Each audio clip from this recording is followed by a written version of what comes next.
Yesterday's highlights start before breakfast, with Keith choosing chaos over small talk. If your coffee is weak, fix it now. Ladies, ears down. Men, ears up. I don't know about you guys, but when I'm on my deathbed, like my actual finished, I'm not too concerned how many spreadsheet cells I've completed. Every guy stuck in a spreadsheet just heard his soul ask, is this really the legacy? No, I want to bust a nut as often as I possibly fucking can. That is what stress management sounds like after 3 deadlines, 2 bills, and 1 locked door. Jimmy, you know what I'm talking about? Like, I want to bust it as much as possible, whether it's on my own or with somebody else. So I think that, men, if you are stressed out and if you're just nervous about work, you just got to go bust a nut, man.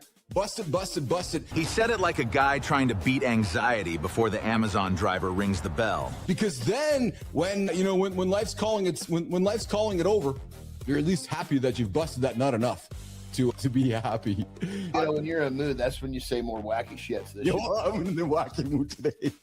Okay, so let's do a little role play, because you're gonna love this one. As long as it doesn't start off with play with me. John heard role play and immediately remembered every weird couple at a destination wedding. I was gonna say that's fucking because I pulled this shirt out, right?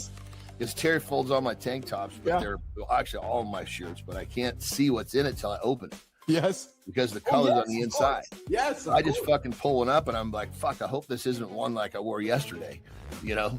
Because it's the only half of Sear you see. There are only a handful of them that are rotated through. But I pulled up blue and I was like, I almost put it back. I was like, I don't know if it's a blue day. Every married guy knows this panic. You pull one shirt and suddenly the whole day has a vibe problem. We've watched it before. Is it Iggy Pop? Yes. This old fucker is just like he's like one of his hips is frozen or his legs shortened 7 inches. I love it, man. And he's got this fucking, he's all cockeyed and got this weird slanted pot belly and his shirt off just fucking glowing. Yes. He might as well be, you know, he thinks he's 25. It just shows that it's an attitude. It's not anything else. That is every guy over 50 hearing one song and trusting knees that filed complaints in 2009. So this guy, watch what he's doing now. So he's just watch. So I'm imagining imagining his fucking drawers. And he gets a drone and he attaches this and he flies it out there and he catches a fucking fish. This is what happens when dads get Wi-Fi, free time, and nobody around saying, maybe don't. Like, look. Like, I was thinking about you over on the Sea of Cortez. I want to know why he pulled that dead fucking fish out of his pants. Is what I want to know. John is right. Drone fishing is cool, but pants fish is why your wife checks pockets before laundry. And then look, they caught something. Dude, that is epic, man. And that's wonderful, but why did he pull that fucking dead fish out of his drawers? Yes, he did. Now I don't. What the fuck are we not? He's smuggling the fucking fish onto the beach. What the fuck? They caught a fucking shark. No shit. But the fucking snag of this whole fucking story is why do he have the fish in his drawers? Why is it in his drawers? You got a fucking amazing stories. That will all. I mean. If you want to fucking plug more shit, do it. This is the part of the show where you can shamelessly suck your own cock and nobody cares. That is every man describing his side hustle after 2 bourbons and one person accidentally made eye contact. Yeah, I'll leave. The other thing I'll leave you is this. John, you will appreciate. Don't tell him it's me. I haven't got there. Dude, remember, come on. He's sucking his own cock right now. You're not entering this equation. Come on. Johnny, I had my neighbor come over to film my arrival. She arrived. It's a fucking blow-up doll. Nothing says rock bottom like tracking a delivery and praying your neighbor doesn't ask what's in the box. Like, who buys these things, Brianna Bass? Like, dude, this is some guy. He had, look, unwrapping her on the couch, and now he's going to enjoy some time. Like, that is just so effing bizarre to me, Brianna Bass. Like, could you imagine? So I wanted your reaction. They look real. That girl is real. That girl's real. No, it's a doll. It's a sex doll. No way. She looks so real. It's bizarre. She's wearing an Apple Watch. That's like if your doll has better health data than you, it's time to rethink the whole Tuesday. Apple Watch. It's like wrestling.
Somewhere along the way, everybody got promoted to manager. And now half the workplace is just adults forwarding emails with confidence. So today we're talking about the death of the middleman, the disappearing safety of fake authority, and why AI is coming hardest for the people whose main skill is looping you in.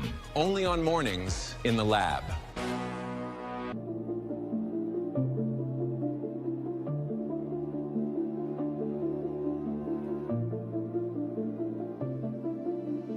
Good morning and welcome back to Mornings in the Lab with Keith, John, and Fringe, your live morning show for real talk, motivating content, and big conversations. Come hit the like, come hit the subscribe, and come jump into the comments. Come check into the show. Come say hello. Mornings.live over on the Mornings in the Lab Live Network. Get up, build a streak, and show us your proof that you are up.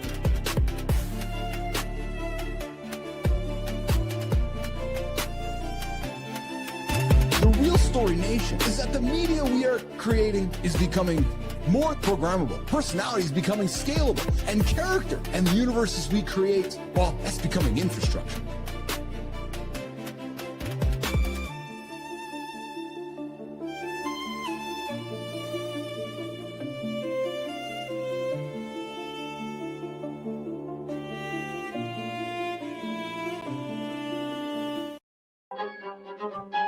Hey, the future is not asking you what you're like. What?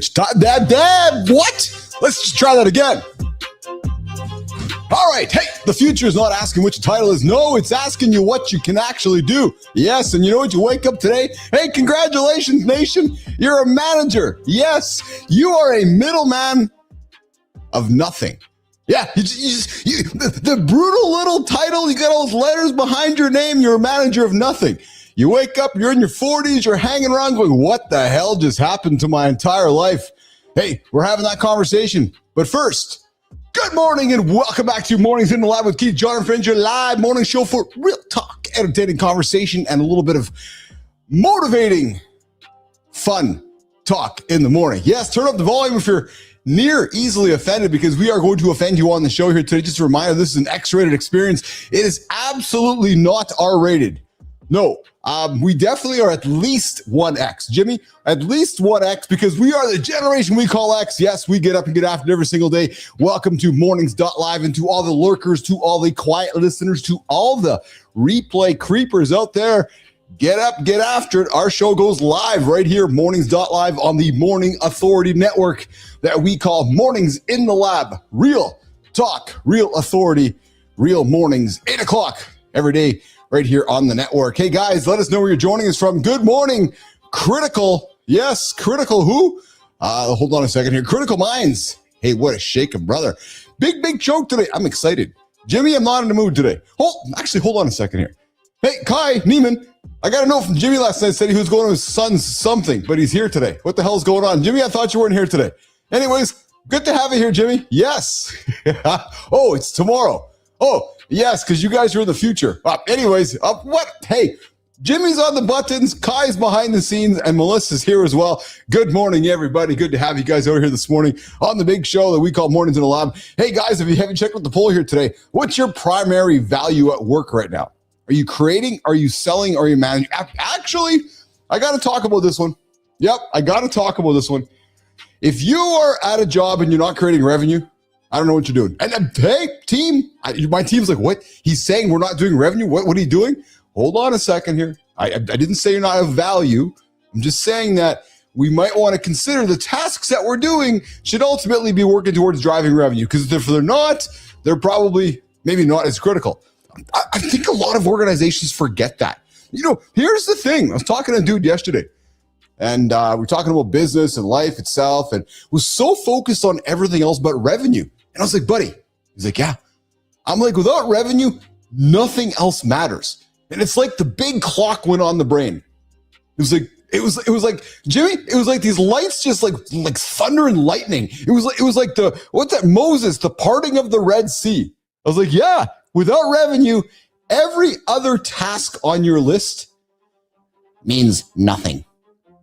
Or as Roddy Piper would say, John Patricelli, it would mean nothing. Yeah, think about that. So every little extra task that Claude Code created for you, every little extra task that ChatGPT created for you, every single task in your world, if there is no revenue attached to any part of your world, every task irrelevant. And it's kind of the irony of today's congratulations, you're a manager of nothing. I've worked with too many people in my life, too many people that feel like just because they got a job, it's important. No. Hey, I love my HR folks, love my operations folks, love all of you. I love all my folks behind the scenes, especially within our company. But we all know without revenue, nothing. No, nothing at all. Yeah.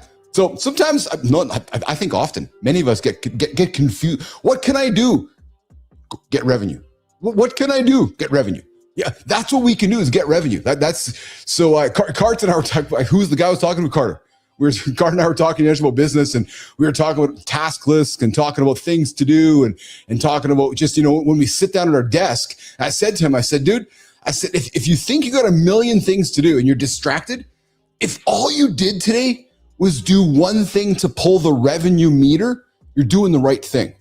Even if it doesn't impact the bottom line today, that task, as long as it's driving revenue, even indirectly.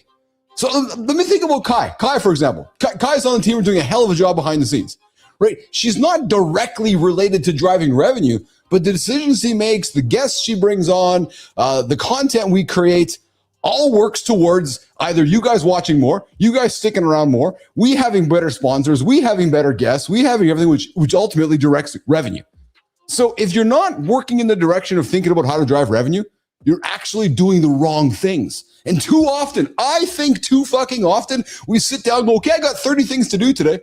Yes, if 29 of them aren't driving revenue, you're doing all the wrong things. I'm just telling you right now. So whether it's direct, indirect, always be thinking about how you can get the cash out of the person's wallet. There's your little morning tip from the handsome chief himself. Oh yeah, where is he? Oh yeah, that's me. Hey, yeah, that's me.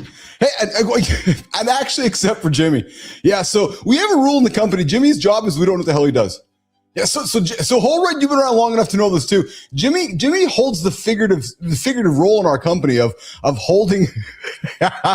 We all don't know though. We all wander around puzzled. Yeah, we know he takes off for a little while to plug holes in places. And we found a video of him sitting down with an OnlyFans person questioning her value. Yeah, coming up, Jimmy on the screen questioning an OnlyFans person. Oh, I've wrecked the whole opener. Hey, coming up, guys, we got a guest on the show today. And if you've been snoozing like Jimmy, hey, if you can't get revenue, you got to pick one person in your company you can just tease like a motherfucker.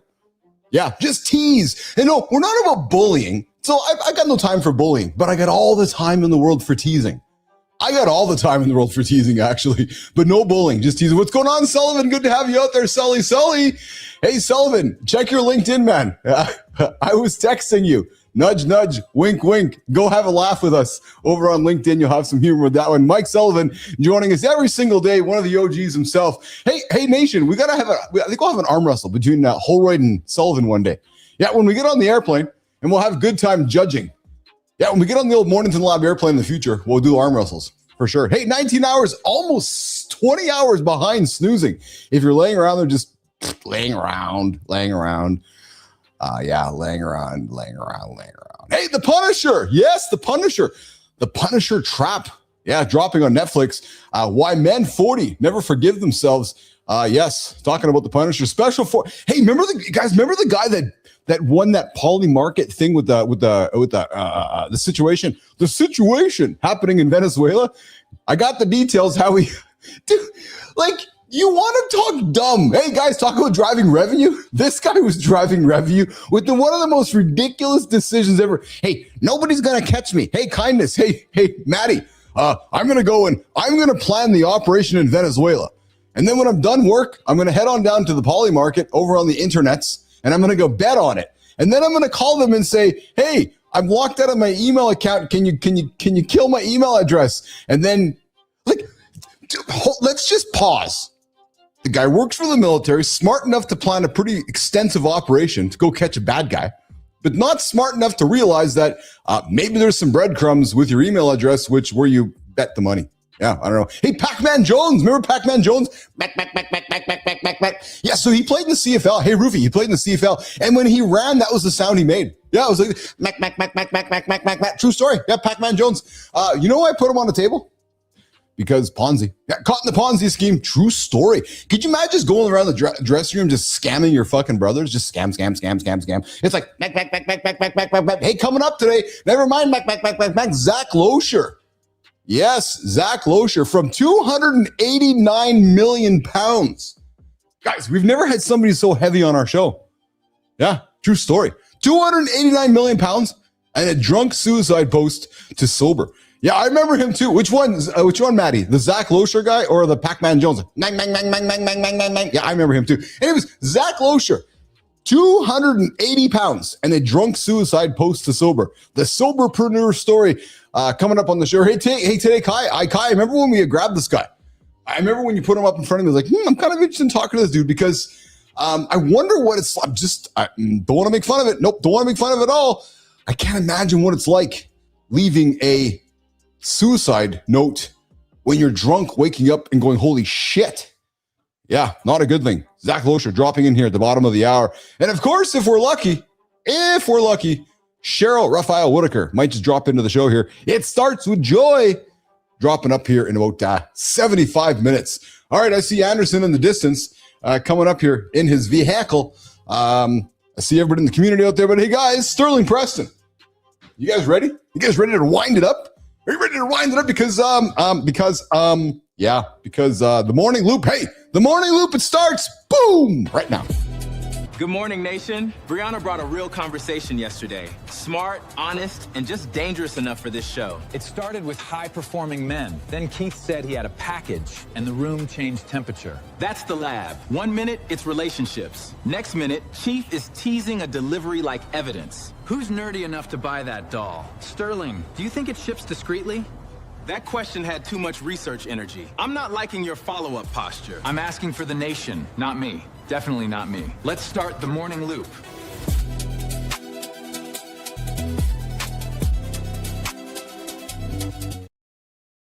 Hey, could you guys imagine getting that package delivered in the mail? Hey, Jimmy, can you imagine this the FedEx guy showing up at the house or the Pure Letter guy? Like, what's that package coming? If you got that package handy, let's throw it on the screen here. Like, how does that package arrive? Like, is it folded in a box? Is it wrapped in cellophane? Is it like in I don't know, like how's it arrive? Like, I'm just wondering how it arrives at your house. And then do they put it on the step? Is it standing up? I'm all these questions. And then what's the unboxing video like? Like, how come we don't have dudes unboxing their videos? Yeah, like Lauren and I were talking yesterday. Lauren was quite aghast at my purchase. Yeah, with my neighbor yesterday, and he just had to come over and flick the top there. Yeah, true story. But so how does it arrive? I wonder. Like, is it? Could you imagine the Pure?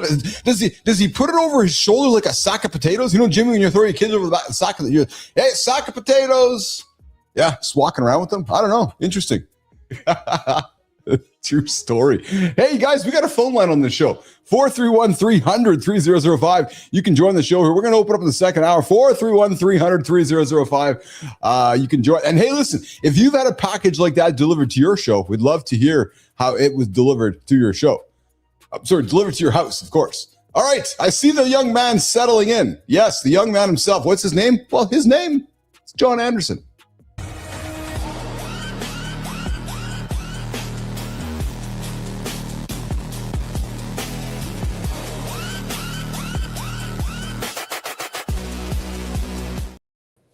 Worst vehicle ever. Yeah, I don't. This is one of those. I just don't address the things that I don't like. Worst vehicle ever. Yeah. That actually might be the worst vehicle ever. It goes like a Nissan or something. Some piece. Jimmy, an '86 Acura Integra. Yeah. Okay. And next. Remember when Acura came out? That was like this great thing, and everybody found out it was a fucking Honda. Yeah, I do actually.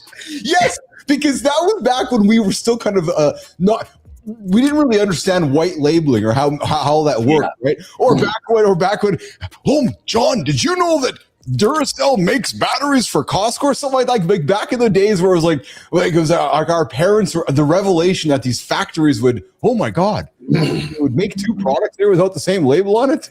Because remember, people were getting pissed off because they would buy an Acura, with Lexus and Toyota, and then they would buy these things and they look down on the windshield and it would say Honda or Toyota. Like, fuck, I paid 20 extra grand for this fucking car. Why do Jesus Christ. So true. Holroyd comes in with that. Remember the package of doll conversation yesterday? I was asking before you showed up, like, I wonder how the thing is delivered to your house. He's like, I don't imagine there's too much labeling on the box. It probably doesn't say sex doll in big bold lettering. No, but Holroyd, like, how does it get through customs? Like, what's the guy at customs? Like, I gotta think they're inspecting that shit, man. Like, that's just, maybe I'll do an unboxing video. Hey, Holroyd, maybe that can be the first sponsor. I mean, they're going to have a good laugh in customs, but why would it not make it through? Well, so I have read stories, truthfully, where they aren't letting some stuff through because some of the sex dolls are just not looking appropriately of age. And I'm serious, where they're like, that's fucking. I can see that. I can see that. Me too. Well, even this one we threw on the screen yesterday, she looks kind of young. You're like, what the hell is that, man? Right? I think that one would have made it through. Yeah, I think so too. Yeah. I mean, fuck it. There's a lot of shit in customs. There's some fucking weirdos probably stealing it, taking it in the bathroom, and humping the shit out of it. Yeah.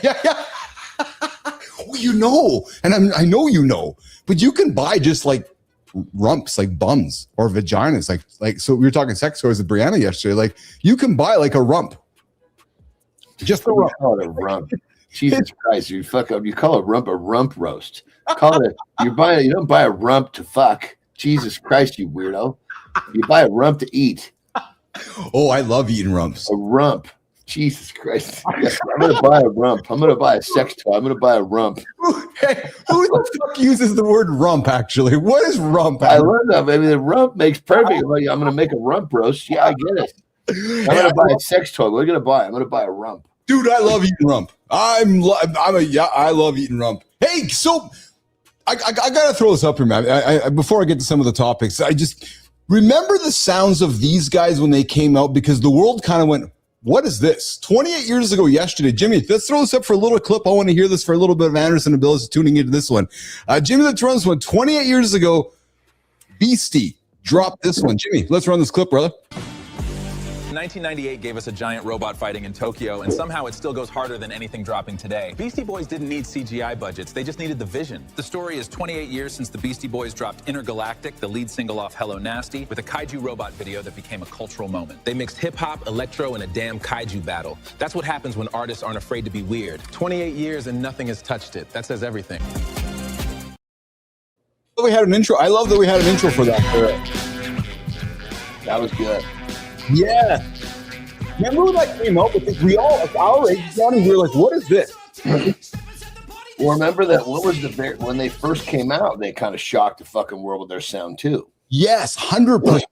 100%. How many fucking groups come out, shock the world with a new sound? Yes. Then do it again. Oh, I know. Yes. That's what they did. I know. Yeah, 100%. What was their original one? You got to fight for your right to party. That's right. Yes, 100%. Yeah, you got to fight. Intergalactic, but just the sound. I was like 28 years, and it seems like yesterday. But just a good sounding tunes, man. Good sounding tunes. A little bit of Beastie Boys dropping this morning on Mornings in the Lab with Keith, John, and friends. I actually have that song on my playlist. Oh yeah, that's awesome. That's awesome. Hey, how was your last 24? Zach Losher, I see him hanging out in the lab. He's going to be joining us in about 10, 11 minutes or so. From a drunk suicide post to sober. 280 pounds to a less lightweight coming up. Zach Losher, the soberpreneur, myself, and John Anderson. Brother, how was your last 24? It was good. Yeah. Yeah, a lot of my new schedules are working really well. Although today I'm actually switching it back. Oh, yes. Only just because it just fits better. So it's just kind of nice. I can kind of play it either way. Oh, there you go. Yeah. Because you do the blocks, eh? Yeah. Yeah. So my day just so I'm definitely, today is a complete day off. No physical activity any kind. My body's like, last night it was like, dude, you need some rest. So it's funny to hear. So not funny. Interesting to hear you say that. So I think I've gotten to know you long enough. Yeah, you had to prep your brain for today though, because your brain's looking for something. Your brain's looking for that dopamine hit. You've had to tell your brain that the dopamine hit you're going to get is from relaxation. Yeah, that's the evening decision. Yes, yeah. And then you get into the fact that, I'm going to do this, I'm going to do this, and it's a different list of do this and do this than a normal day. Yeah, I'm thinking to get some life expectancy working today. That's the goal here today. A little bit later today, that'll be the goal, to rock and roll, live a little bit longer. That should be the plan. Hey, remember, Yeah, we've been fucking. I think Tara and I've been probably averaging more days than not. Nicely done. Yeah, well, we're fucking empty nesters, dude. Well, yeah. Well, so I'm not still. I got half-time kids. So it's funny. So if you knew when the kids were around and the kids weren't around, anybody could predict when life expectancy work is happening around here. So it's and here's the thing: it just can't happen enough. That's one thing I will say. That since I've met you, and we've been hanging out, and we were talking with Brianna yesterday. Like, I love your love for life expectancy work. And I do too. I love it. And I know you do. And I love that you love talking about it. I love that you love exploring it. I got to be honest, brother. Not a lot of men that I've hung out with my entire life talk about their desire and love for being good at it, being interested in it, wanting to be good at it. Like you, I admire that attribute. I really do. Seriously. I never even really thought about what you're saying. It's just you probably put it right in line with the other shit that I enjoy, that I work on, that I talk about. I know, but me too. You know what I mean? I do know, but let me just be frank with you. So when I started hanging out with Lauren, we were falling in love and all that new fresh stuff. Like, I was like a kid in a candy shop because I love it. Right. And I'm like, okay, so who can I talk to about this except my partner? There was really nobody. Like, I don't really have any buddies that talk about it like this, like the way you and I do. Right. And loving it and trying to be good at it. We should also clarify.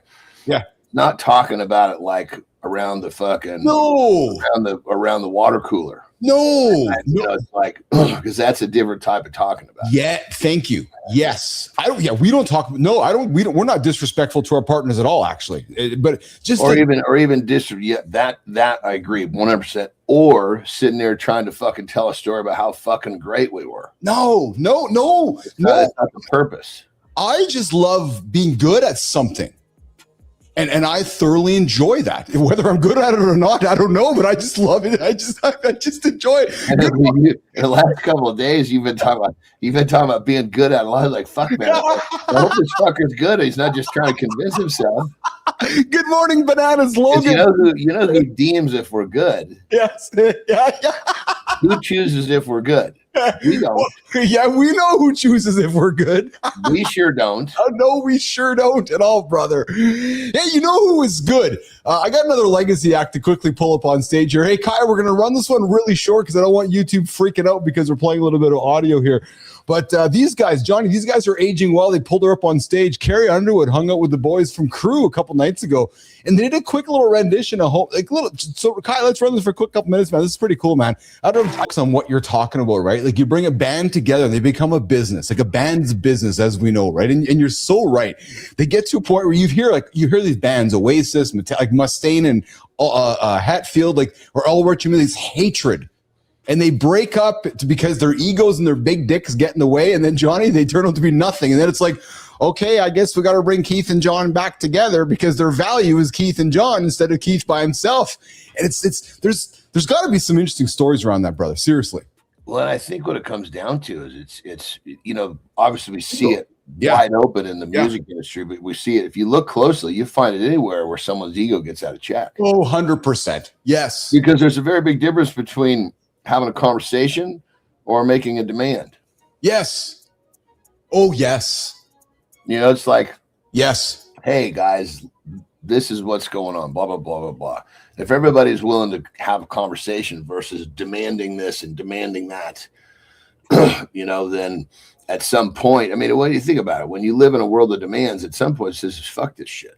That's exactly it. Hey, coming up from 280 pounds and a drunk suicide post to sober.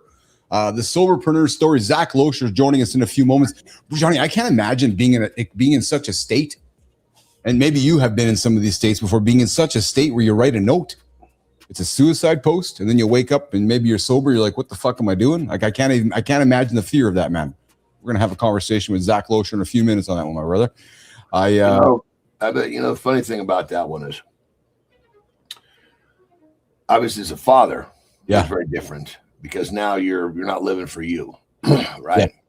But even when I wasn't a father, I think to myself, of course, we all have these fucking goofy thoughts, 100%. But as they swirl around, I would think to myself, what is my fucking poor mom going to think? She's going to think she didn't do a good job. Yep. She did a fucking great job. I'm just being a pussy right now. Yep. And that's kind of what always pulled me, back into a train of thought like, fuck, how bad is this, dude? You know what? It's interesting to hear you say that, brother. I don't want to be dismissive of people that have had these very, very unfortunate, tragic thoughts. I don't know if I've ever, I can't recall publicly speaking with you where I've maybe gone down that path. I've quickly snapped back to what you just said about my parents and how what would happen to my mom and dad.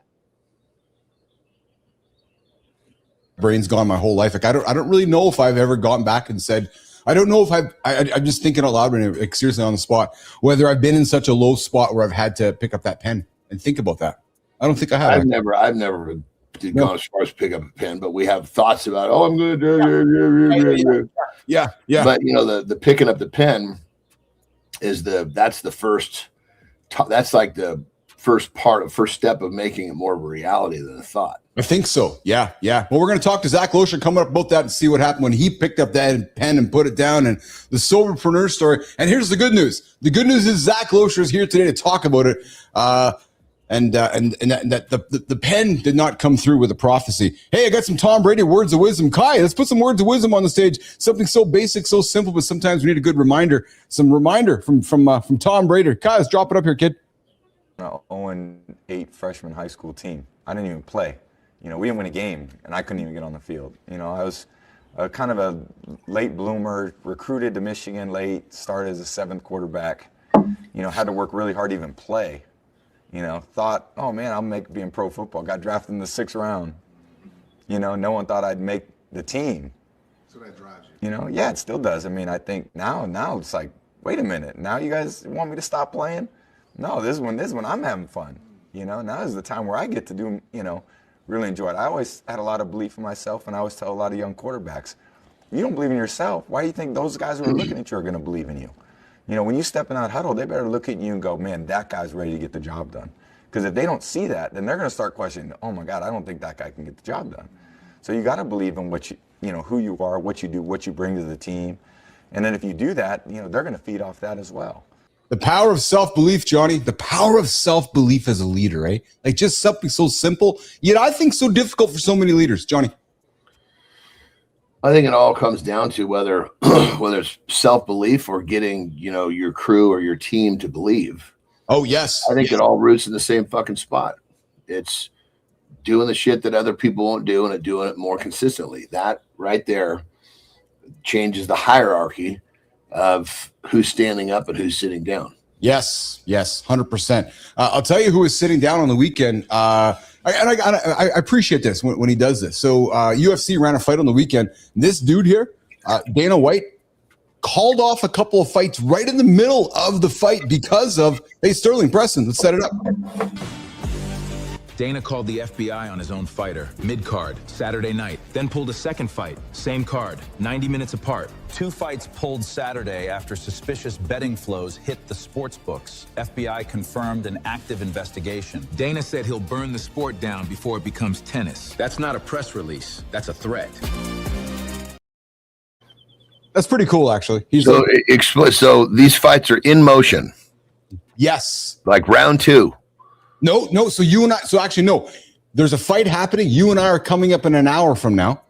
And the betting is going bananas in the wrong direction. So he says, "Fuck this shit, canceling the fight." Anderson and Billich are not fighting. Yep, exactly it. It takes balls, man. You got to admit, it takes balls, but the right balls. So how did it unfold? Did he go out to the fucking middle of the ring and say, "Guess what? I think there's some suspicious shit here, so we're canceling this fight." Or how did it? Was it broken? How was the news broken to the, or presented, I should say? Yeah, so he was to the live crowd who fucking paid a lot of money to be there. So I don't know that part. That's a good question. I don't know that part, but I knew though that he was alerted during the fight that there was some, activity happening that would draw attention of people. And he was witnessed it, and he made the called the FBI and said, there's some shit happening. We're canceling these 2 fights. So what happened to the crowd of the pay-per-view? I don't know. But I'll say this, John, as a buying ticket member, I would say to you that I would appreciate being told that instead of being told that it was fixed and me going, what the fuck? Why didn't you cancel it? Right. So yeah. I was just, I guess I agree with you 100%. Yeah. Because I'm just curious, did he like get in the octagon and like grab no, a microphone? I think it was just done in the back saying, no, you guys aren't going up. We're calling it. But the people in the arena had to be informed. Hey, guess what? The next fight that you thought you were going to see, how was that presented? Was it Joe Rogan? Was it? Yeah, that I don't know. That's a brand new. I mean, sometimes when something like that happens, it's first and it's new. Yes. Like, what the fuck's going on here? Holy shit. Well, yeah, 100%. Yeah, that I don't know. Wasn't there some bit of a suspicion of this a while back? That's why I brought it up, because you're right, because we talked. So I think Dana White, fucking being the businessman, is like, if I don't I don't look like I'm leading this charge, this fucking company's going to get burned to the ground. Well, that's exactly it, and you're right, because it happened a few months ago where there's some allegations that they knew nothing about it. So I think that's exactly why they did something about it. Hey, coming up in a couple minutes, Zach, we're going to bring in a couple minutes. I got a couple things I want to get to with Johnny. Johnny, a few weeks ago, I was joking about that dude that bet on the Maduro capture on Polymarket, and he won a bunch of cash. Mm-hmm. Well, so Sterling, Preston, set this one up. I got to have a laugh to John with this one. Kai, do you got something? A Green Beret bet 33 grand on a mission he helped plan, then cashed out 410,000. He had top secret clearance on the operation, then placed a bet on Polymarket he knew he'd win. Moved the money offshore, then asked them to delete his account because he lost access to his email. Wire fraud, 20 years. Prediction markets just got their wake-up call. Let's get into it. John, so the guy was smart enough. Yes, I know. He was. What a fucking dumb bastard. Why don't you have somebody that like a friend of a friend of a friend, you know? You put a little space in there, for Christ's sake. So he's the fucking guy bringing this guy home, you know, he's like leading the squad. Oh yeah. What the fuck, man? So Johnny, he deserves to get caught. Like, you're the guy planning it. It's for fucking $400,000. He's the guy planning it, and but for four, I mean, at least put another fucking 0 or 2 behind there if you're gonna take all that risk. I know what you mean. Fuck, man. and then is hello? Yes. Can you delete my email address because I got my account's been hacked or whatever it was, and then so. Okay, one more really goofy thing before we bring in our guests. Sorry, Zach, I know you're patiently waiting. I got one more funny thing because we were talking about it last week. Remember Pac-Man Jones? The football player? You remember that all? Remember him? I remember Pac-Man Jones. I didn't know there was a player named Jones, Pac-Man Jones. Yeah, Adam Pac-Man Jones. He played in the CFL, played in the NFL, played in the XFL for a while. Dude, he was okay. That's why I didn't know him. He's a CFL guy. Yeah, and an XFL guy, and he tossed on the NFL. XFL, fuck, that was around for what, half a season? No, for half a minute, actually. Well, guess what? He Ponzi'd his own locker room. Kai, let's run the clip. Your teammate, your locker room, your financial advisor, same person. And nobody checked the paperwork for 7 years. Adam Jones III, 16 years federal, 110 million in restitution. He ran a Ponzi scheme on his own locker room. The most dangerous pitch you'll ever hear comes from somebody you already trust every time. Like, you talk about the trust of a locker room. And I was thinking about you because you've been in locker rooms, you spent time in locker rooms, the brotherhood, and this guy's scamming everybody out, brother. Well, I mean, here's the thing, though. Yeah.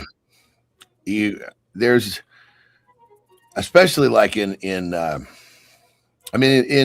sports, but you find people probably resonate with what I'm going to say at the highest level first. Yes.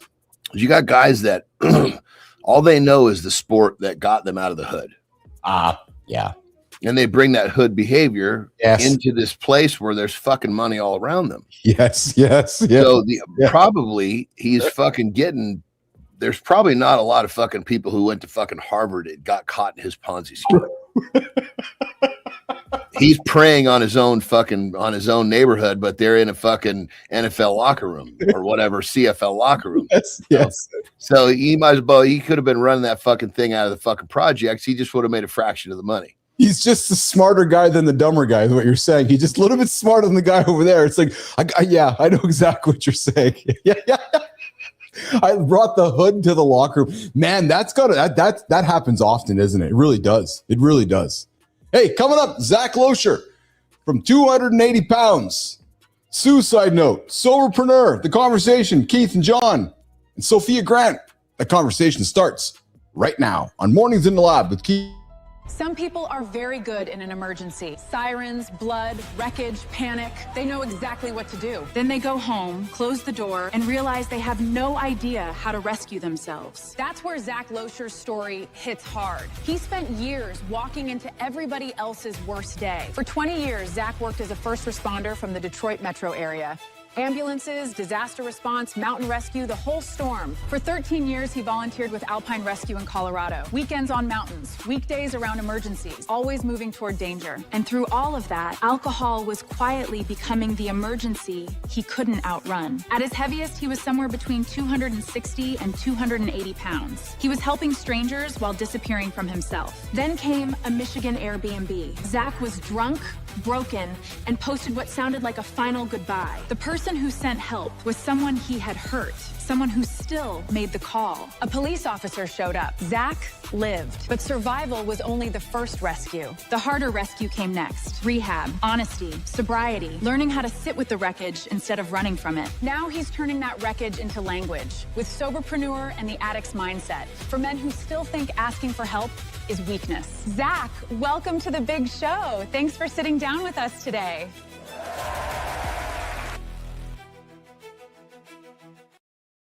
Johnny, for 20 years, this guy pulled strangers out of a car wreck and overdoses a 280-pound paramedic and mountain rescue operator, but his own rescue came years later, laying drunk on a Michigan Airbnb floor after posting a final goodbye to the internet. Well, you know what I was going to say is as we talked about that whole thing of our own experiences. Yeah.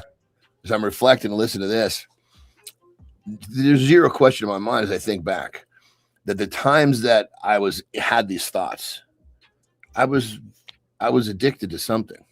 It was substance driven. Yeah. For me. Yes. I can't say for, because you pull it.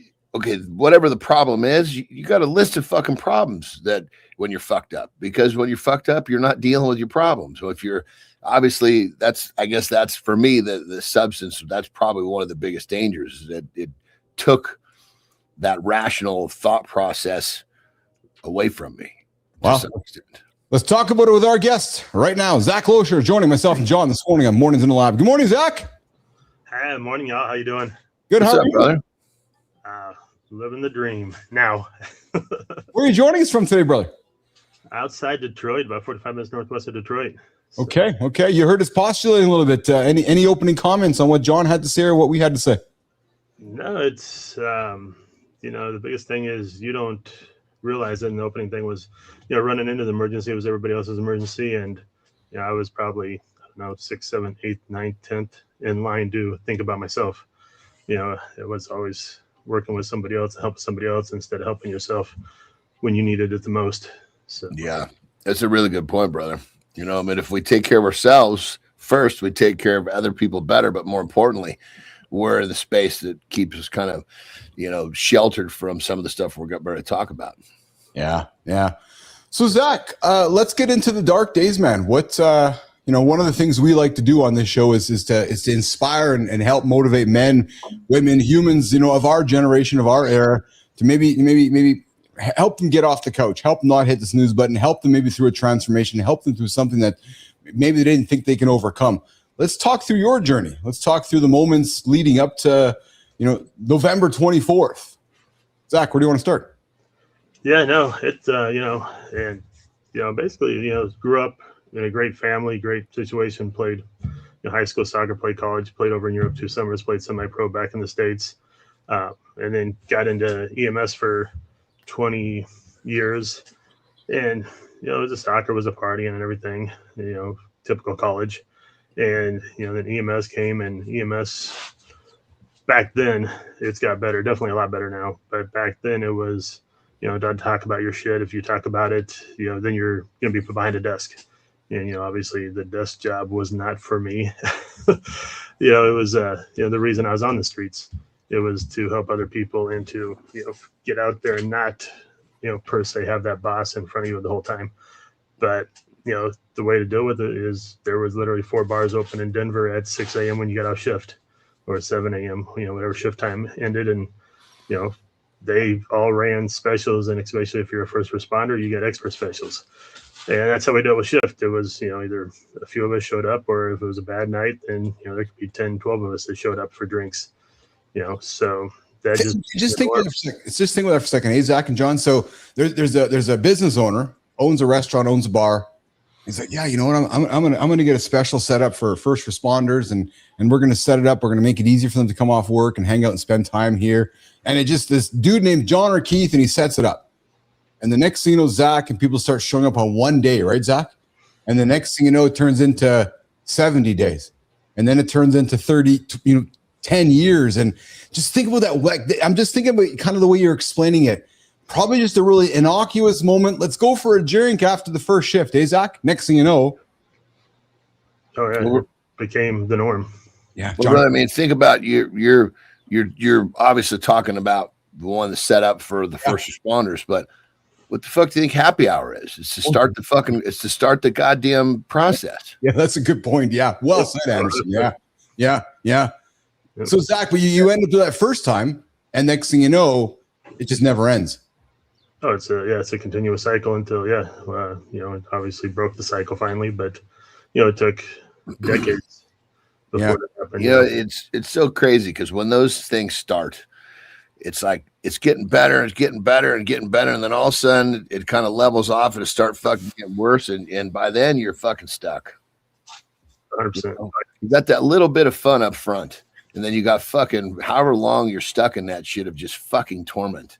Here's John, because I think Zach can relate to that, Zach? Because there is that fun, isn't it, John? It's fun. Then you're when you start off, it's like when you get when I get injured, that's how my shit always started. Oh fuck, I can take these fucking pain pills with no guilt. Oh yeah. Next thing you know, I'm fucking taking them to feel fucking normal. Oh God, I'm back. I'm here again. Oh yeah. Now I'm taking them not to fucking throw up. Oh fuck, now I'm really stuck. Yeah, Zach. Yep. Yeah, no, that's 100%. And it was the fun, and then it's the I don't have an issue. I can stop drinking for a day or 2 days, or I think maybe a week at the most. Up until my first DUI, where I should have had I don't know how many DUIs, but being a first responder, you got the professional courtesy because the cop knows if they show up at a scene and they need you, then if they screw you, then what are you going to do to them, kind of thing. But it wasn't until 2008 that I got my first DUI. Well, technically only DUI. We'll get into the second one, but then sure, I quit for 60 days because I was on a stupid monitor. That was the longest there, but that was basically forced on by the courts, so I could stay out of the little three hots and a cot. Yeah. But but even then, like the testing, I just happened to go to a testing center where he was a retired firefighter. Well, guess what? We figured out each month we figured out what days Zach needed to test, and if I showed up or not, then he put down that I showed no up. shit. So, no shit. And Johnny, you're smiling there because you know how it works, Johnny. Surround yourself. Oh no. Yep. Surround yourself with the people that continue to support it, eh, Zach? Basically. Yep. 100%. Yep. 100%. Yeah. And here's the thing: a lot of times the test. Think about this. This is more sports than anything else, but there's a play on words here. Like, is it a drug tested federation or is it a drug free federation? Right. Fuck, well, get tested. You're dirty as a motherfucker. We got your test. That's just called leverage is what that is. Oh, yeah. We really need you to do this. Oh no, I don't want to do it. Well, this test says you might want to. Yes. But then the flip side is a drug free. That means that you fucking test dirty, you're done. You're suspended.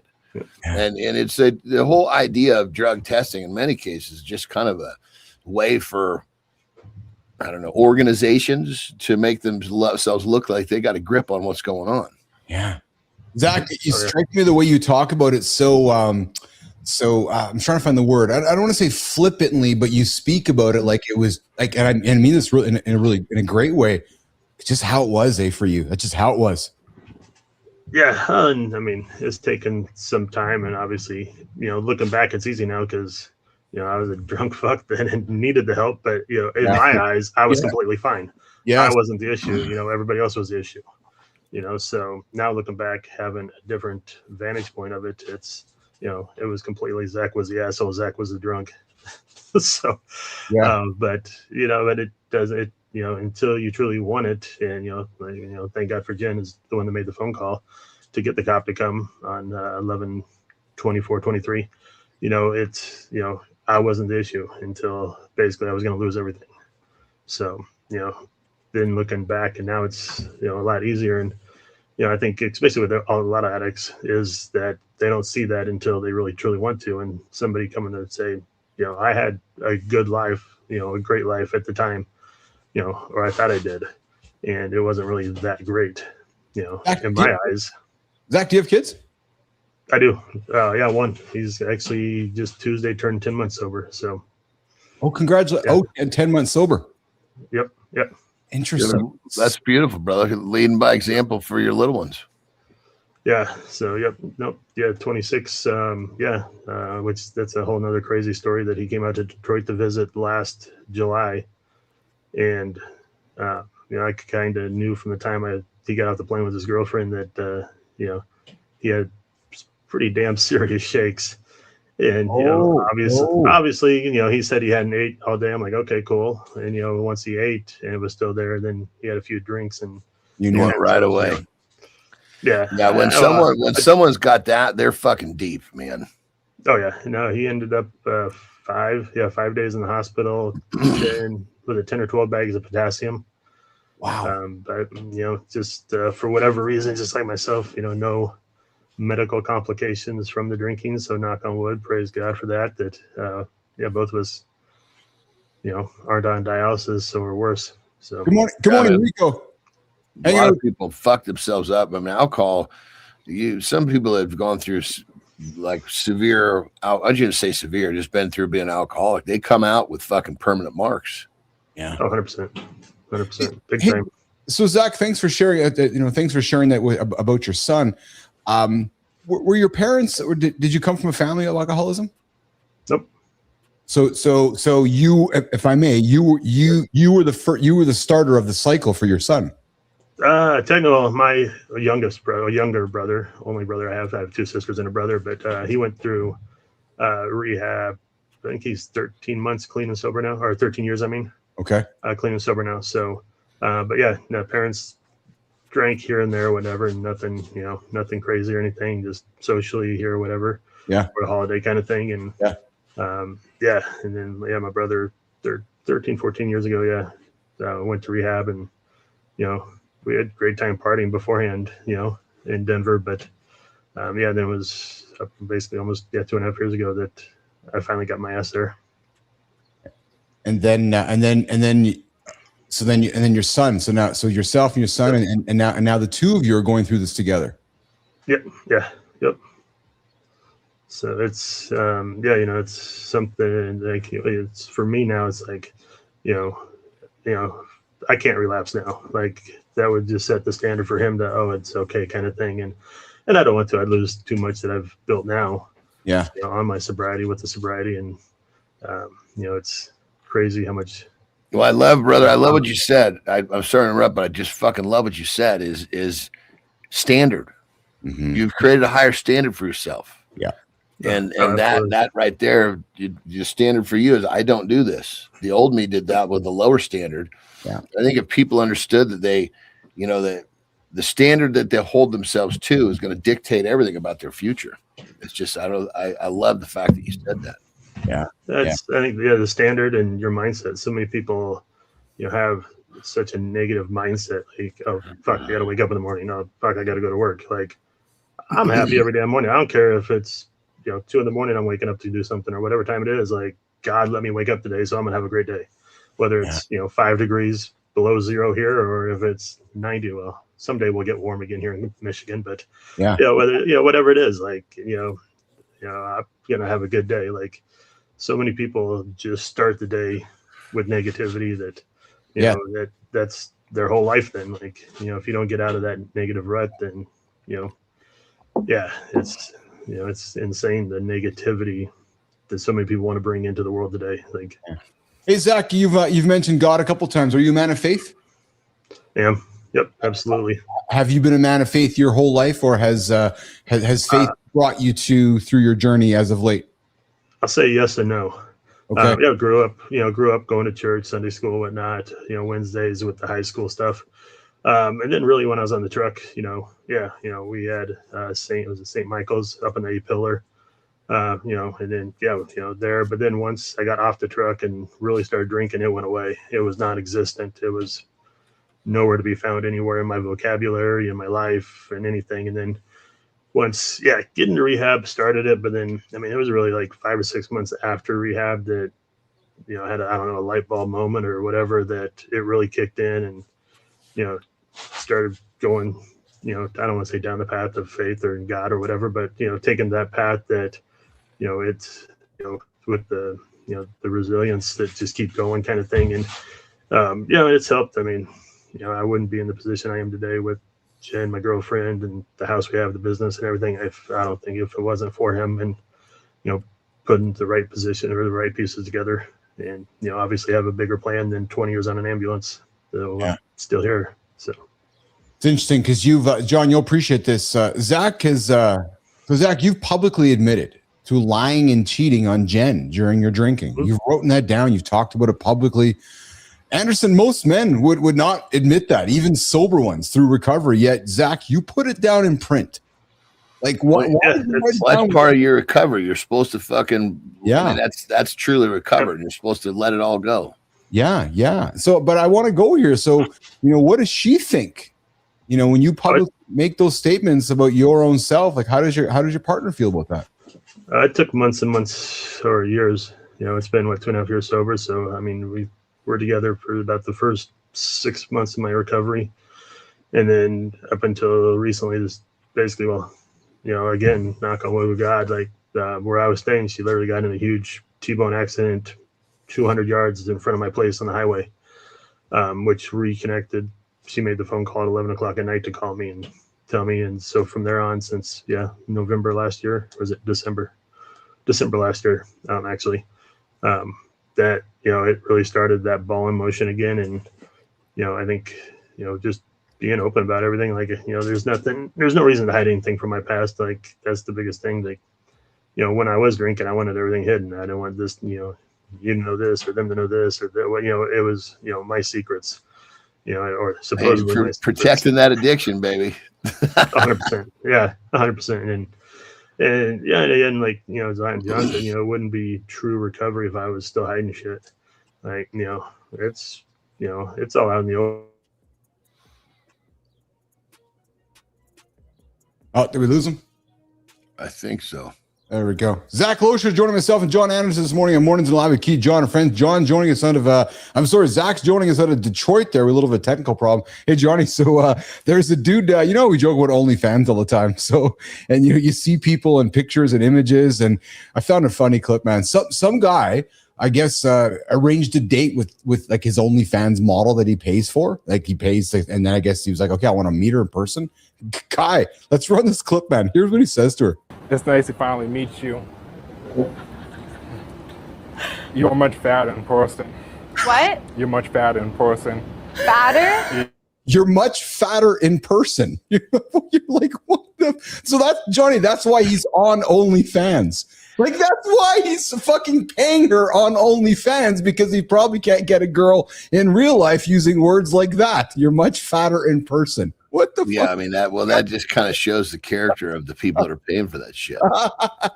Yes, it does show the character of people. Dude, the person that would probably benefit from doing this really fucking well and keep herself out of jail is that bitch that I've always beating you up to stop talking about. Oh, we haven't talked about it in a long time, Anderson. I thank fucking Christ. I was going to have to call Lauren and say, listen, do something to this boy. Zach, you back there, brother? Good to see you, Pat. Hey. That's good there. So, Zach, we were talking about just some of the struggles there as we wrap up with you this morning. So, you know, the life of, you know, I guess oh yeah, we were talking about sharing your stories with Jen in the public world of admitting your infidelities, man. Yeah, no, it's, you know, I can't change the past. You know, I have to live with the past every single day. But you know, if I'm open about it and, you know, admit whatever my faults were and learn from it and grow from it and make every day a better day and, you know, keep going forward instead of backwards, then I think, you know, life will be beautiful. Yeah. Hey, Zach, you know, when John and Keith come back here in the second hour, we got a conversation we're going to be having. And I want to get your opinion on it before you rock and roll out of here. Today's topic is, you know, congratulations, you're a manager of nothing. Too many men wake up. You know, I'm thinking about you, and I mean, I don't mean this in a slight way. I mean this because you've clearly sorted it out. But you were working for the EMS for forever. There's a lot of dudes that have been working a job and they wake up in their 40s and 50s going, holy fuck, I'm still doing this and I'm kind of stuck here. Like, what the hell? And I see you nodding your head. I see you nodding, Zach.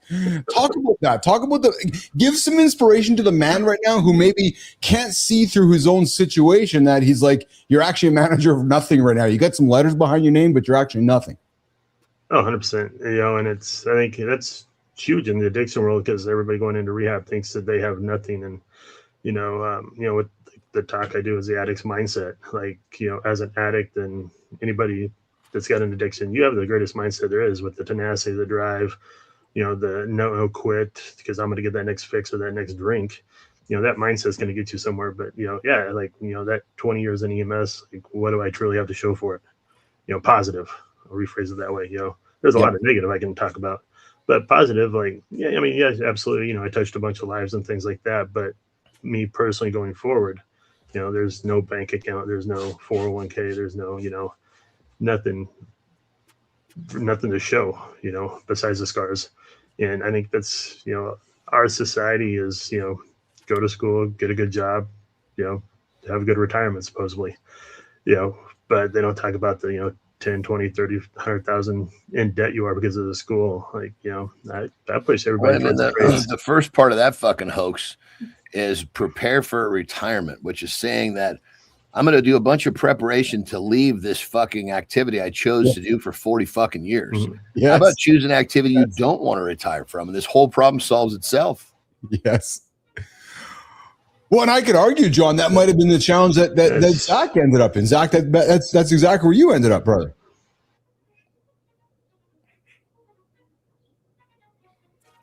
Yeah, I think we lost him there. So, all right, well, listen, Kai, we'll walk Zach off the stage here this morning. We're going to do a reset here on, we'll do Lifestyle Tip with Anderson. We'll reset here on hour 2, and we'll keep the show rocking and rolling this morning on Mornings in the Lab with Keith, John, and friends. When we come back, congratulations. You are a manager of nothing.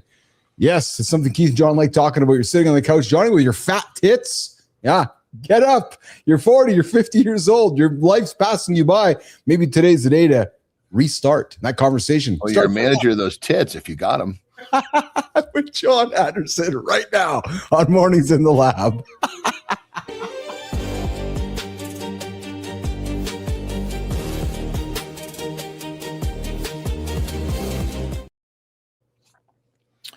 All right.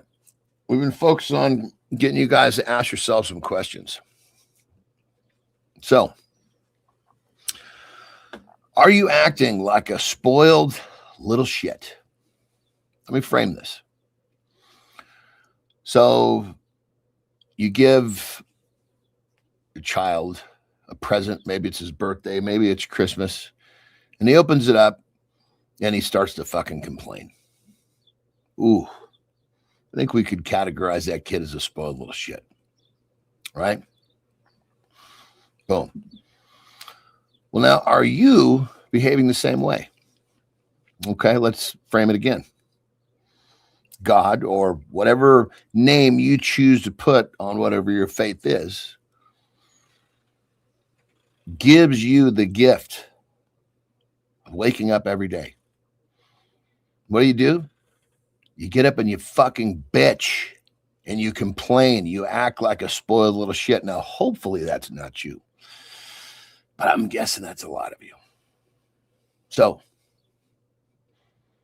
Are you going to continue to act like a spoiled little shit? Or are you going to realize that you're given a gift every fucking morning and you're just not appreciating it? Think about that. Rock and roll.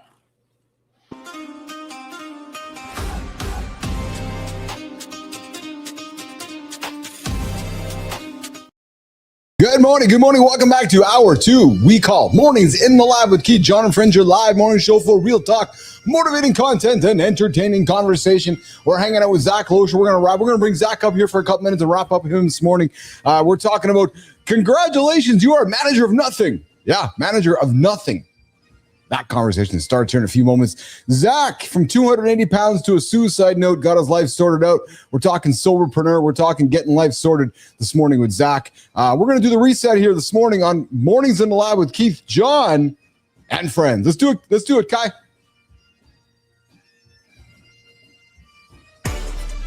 If your job is forwarding emails and it's syncing, congrats. You're a human notification with a 401k. AI doesn't need a middleman. It needs decisions, output, and someone who can ship without 6 meetings. Quick test. If you vanished Monday, does anything break or do the dashboards just update themselves? I manage vibes and timelines. I chase blockers. I'm basically corporate foreplay with a calendar invite. That imposter syndrome might be your body clocking reality. You lost the hard skill and kept the title. So Keith and John, are managers dying or just the ones who never learned to produce, sell, or fix anything?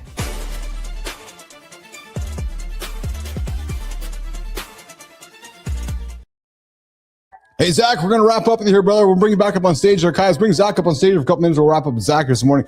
So, Zach, as we got a bad connection with you, brother. So we're going to just see if we can get him back up on stage here. I think we got a poor connection. Yeah, no, Kai, it's not working there. So we're going to pull it. There he is right there. All right, there he is there. Okay, cool. Hey, Zach, we're on a poor connection, brother. So we're going to do a quick wrap up with you, man.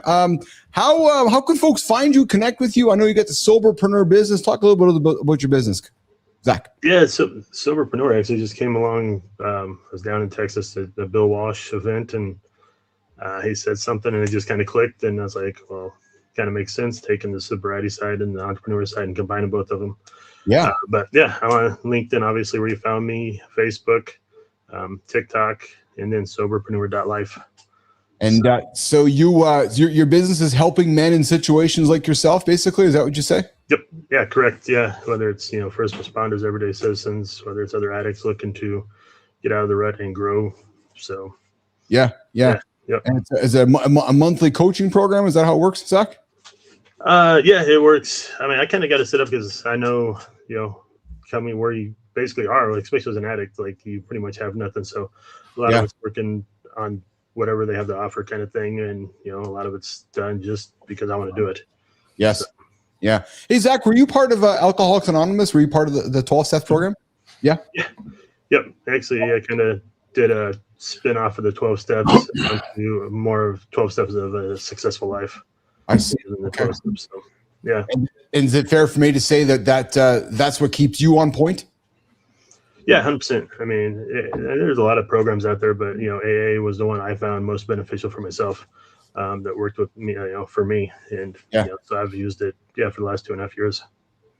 One last thing before we say goodbye. What's one thing that somebody who was in your spot maybe is struggling to maybe confront or admit?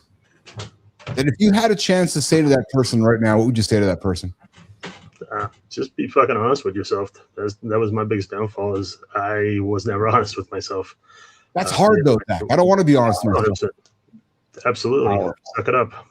It's something if you want to change yourself, that's what the first thing you gotta do is be honest with yourself and how screwed up life is. Like, and mine was a train wreck and then some. But once I found my why and my want to be sober, the next thing was I had to be honest with myself, and here's what my past was, and so and it's the mindset, Yeah, but I would kind of reframe that, Keith, when you said I don't want to be. I understand it's prompting conversation, but everybody wants to be honest with themselves. They're just too chicken shit to do it. Yeah, 100%. Yeah. Yeah, because John, you and I've talked before about intention. Intention's a hard, because when we're intentional, if you're going to be intentional, you have to follow through with it. And being intentional is scary, isn't it, Zach? Like when you intentionally made the decision and when you intentionally wake up every single day not trying to fall back to that anniversary date, it's fucking hard, isn't it, Zach? Oh, big time, yeah. And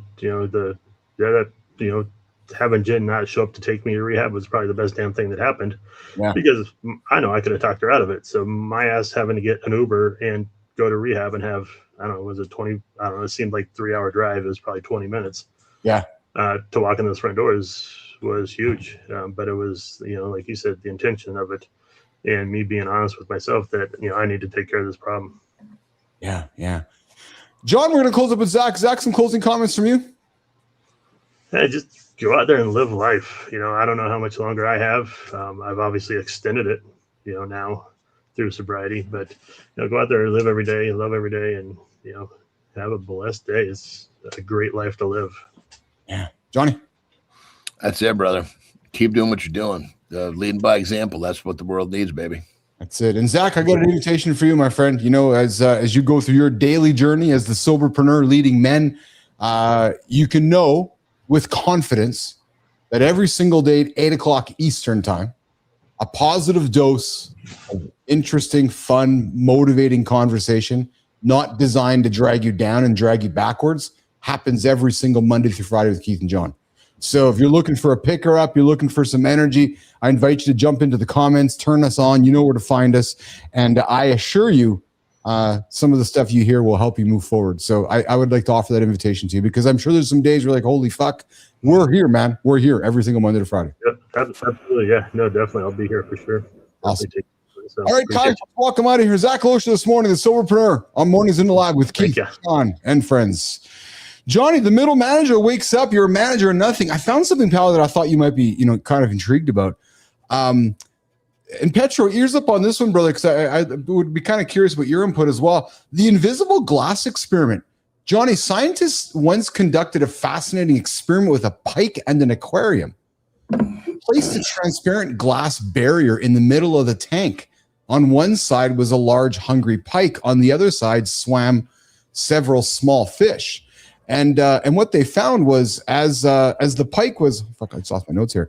As soon as the pike spotted the smaller fish, it launched itself forward to attack, but then it crashed head first.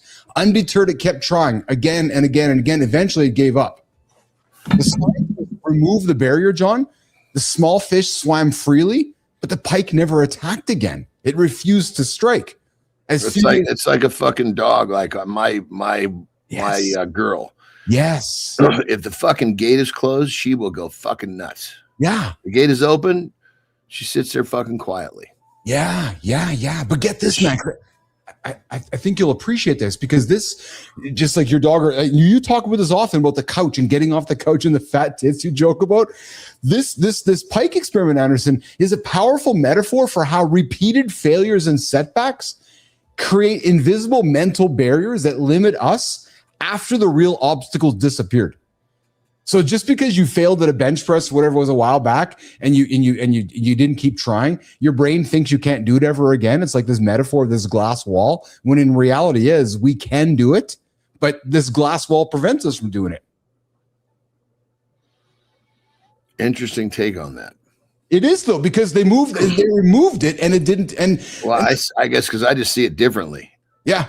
I think, and I'm not disagreeing. It's just concepts, but I would say if there's definitely some merit to what you're saying. I guess I see it to where when it's impossible because of that barrier, there's a behavior pattern that is real easy to hang out because you don't ever there's no possibility that what you're trying to do will happen. Well, yes, Petro jumps in here and he says the pike effect is another iteration of learned helplessness for, first demonstrated with dogs in a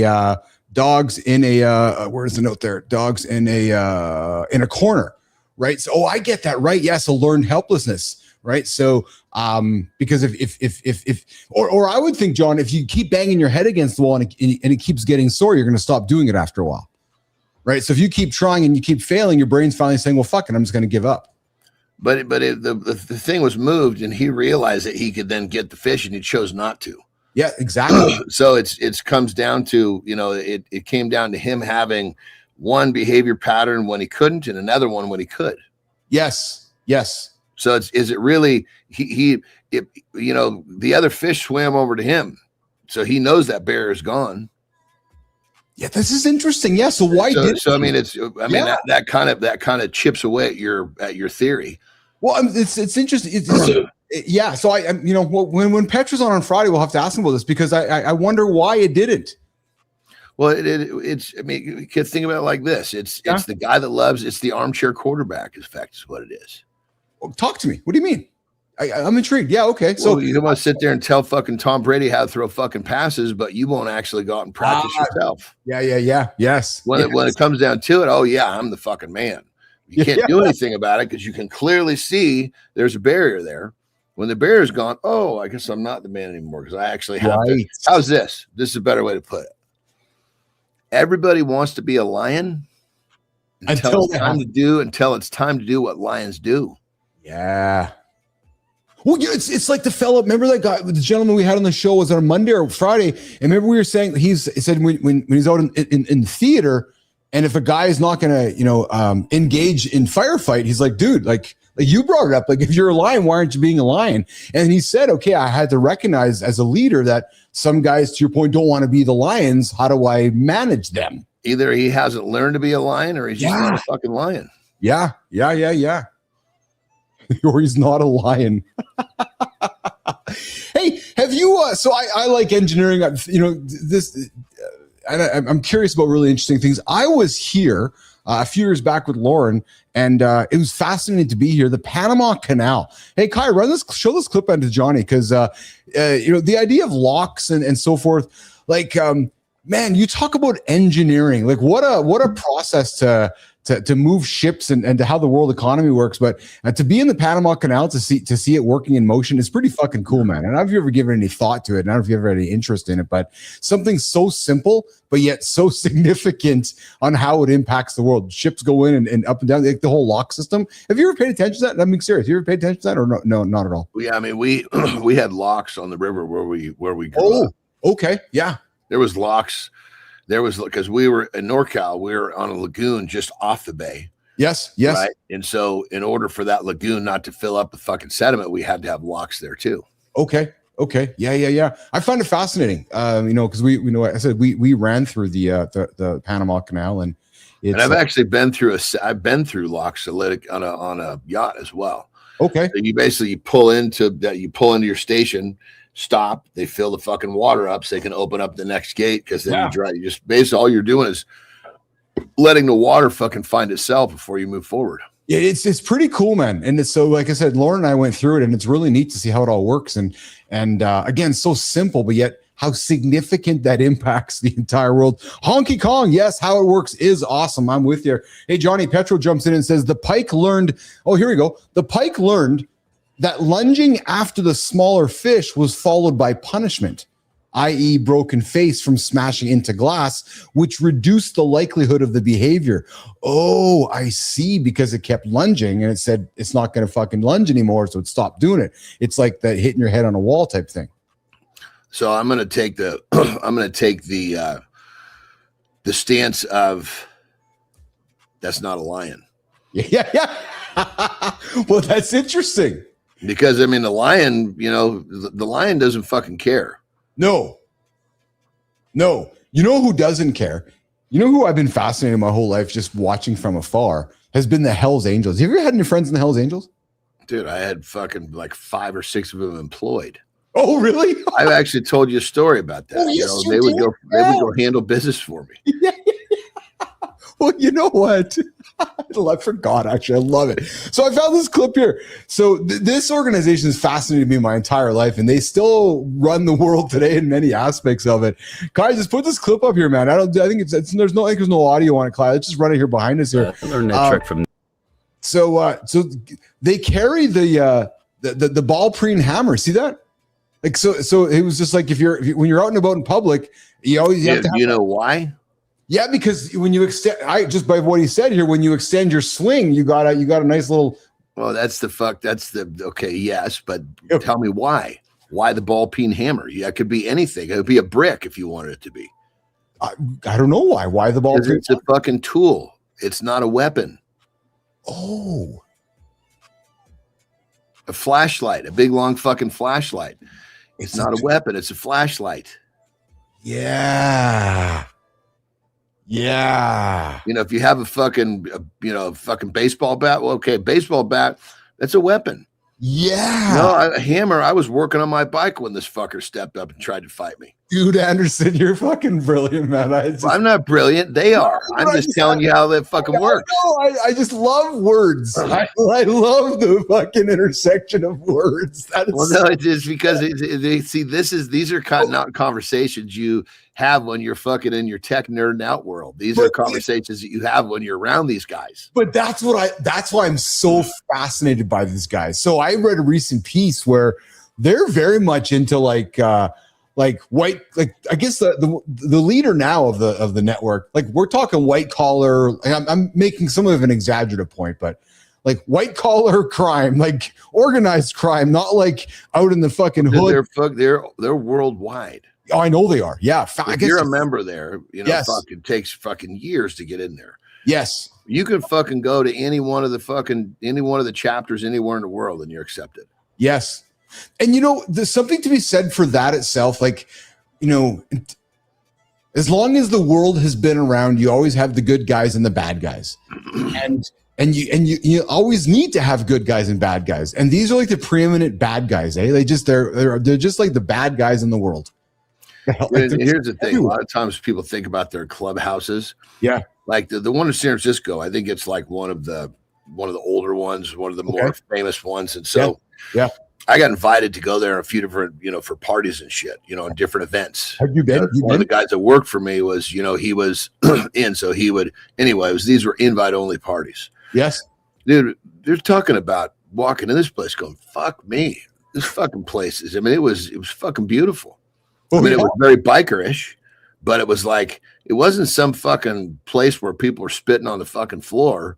It was like, the place was fucking beautiful. Yeah. Huge, like older like bikes of members that had passed that had been totally restored that were up on the fucking wall like a jersey. Because my perception of that there's honor in that, like there's honor in it's clean, it's respect, it's tying your shoes, there's all these things. You're missing the whole. It's called fucking money, dude. You know what it fucking takes to have a place like that in San Francisco? Fuck. Jesus Christ, brother, you missed the fucking boat on these things. I have to be real plain with you. It is called money, isn't it? You're seeing exactly what the fucking public sees, which is exactly what they want. You are perfect. You are the demonstration of what they want. I love it, man. That is so good. It's called money. Yeah, it is called money. Yes. It's honor. It's this. All that stuff is what it takes to get in there. But you know what's neat though, Anderson? So we think about it, right? So we were talking about, Gen Xers were in our 50s here. Like it's what's really fascinating to me is what their next 50 years looks like as a motorcycle gang, right? Like, with prostitution or drugs or white collar crime or etc. Because we associate them with all like the other like hardcore negative like the violence crime. I don't think they're you don't see as much of that at all. Actually, do you really? You don't. You don't see a lot of Hell's Angels violent stuff in the news. Nice smile. You are doing exactly what they want. I love it. You are literally, they're gonna send you a thank you letter. Good. They'll come on our show. Dragon Weiser says, I've been in are you fucking, that would be breaking the fuck, when it comes down to it.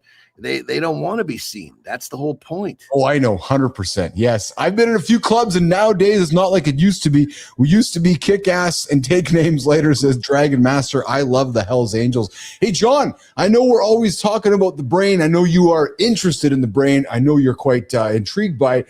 Quick, sarcastic replies are a hidden sign of a super healthy brain. Science explains why. Responding immediately with sarcasm likely signals a healthy, high-functioning brain.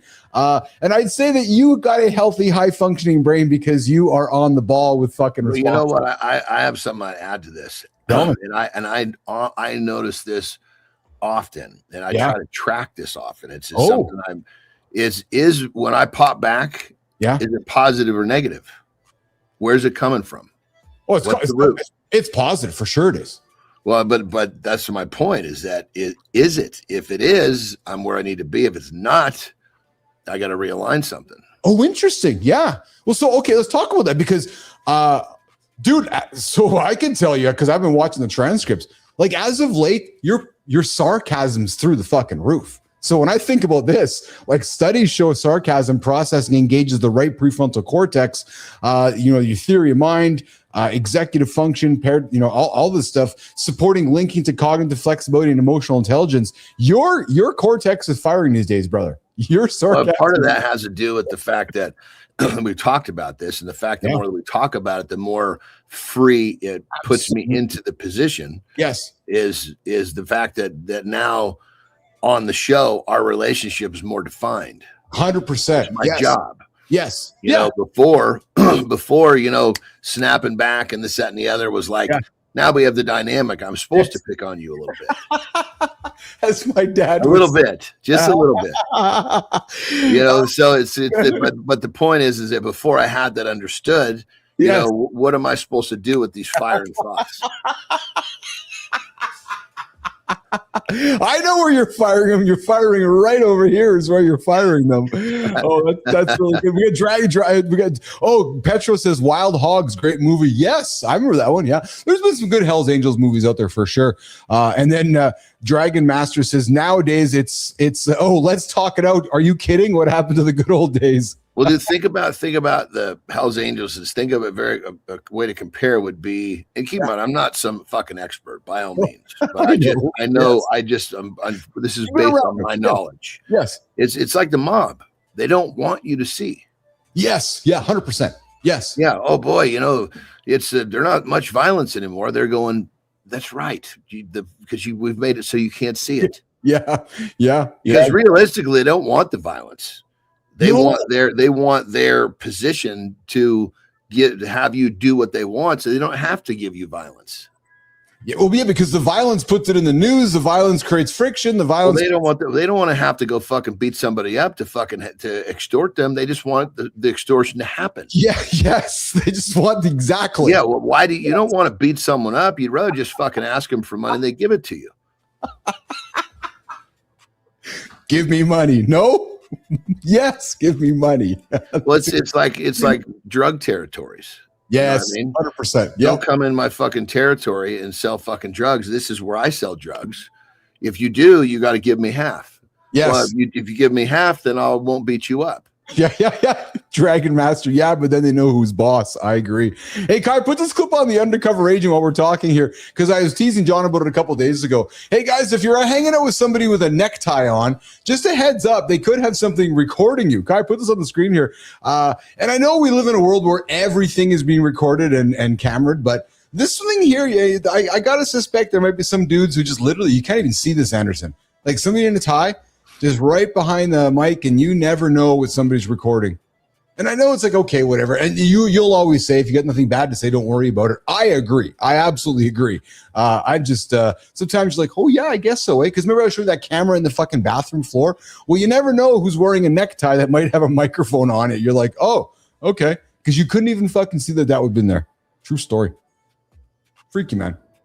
And again, back to what if somebody would put all that energy into a positive spot, I don't want to be around somebody who's deciding to record me all the time. Not interesting. Not interesting. I'll tell you what's interesting to me. Hey, Kai, you got a vintage clip there to show me?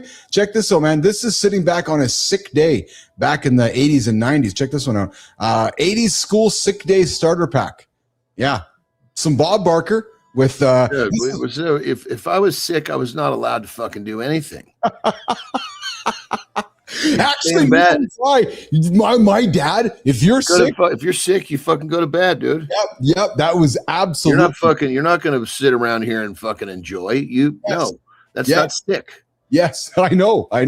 Yeah. We got Dragon Master. I always got bad shit to say. Thank you. What's that? 6 heavenly dudes? That's what killed. Yeah, no, I don't know about that. Oh yeah, the pizza and stuff. All right, well, listen. I got something funny from you. Yes, good time. If you're sick, go to bed. I heard that nonstop from my dad when I was sick. What do you do on the couch? Go to bed.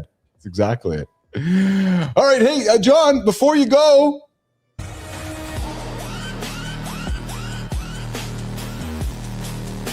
Hey, John, before you go, we've got 2 green crickets on a wooden deck, and one's moving like it's trying to start a tiny earthquake. The bigger one's throwing it BACK, abdomen pumping like a piston. Nature said, no romance, just cardio. And tell me I'm wrong. Had it looks like the cricket's straight up slapping the butt like, yep, this is happening. It's synchronized twerking with antennae. If humans did this in public, we'd need bail money and a lawyer. What's the play here? Dominance? Flirtation? Or just insect level, get in, get out, don't text me? Big dog, is this butt slap technique romance, dominance, or just cricket foreplay with zero emotional intelligence?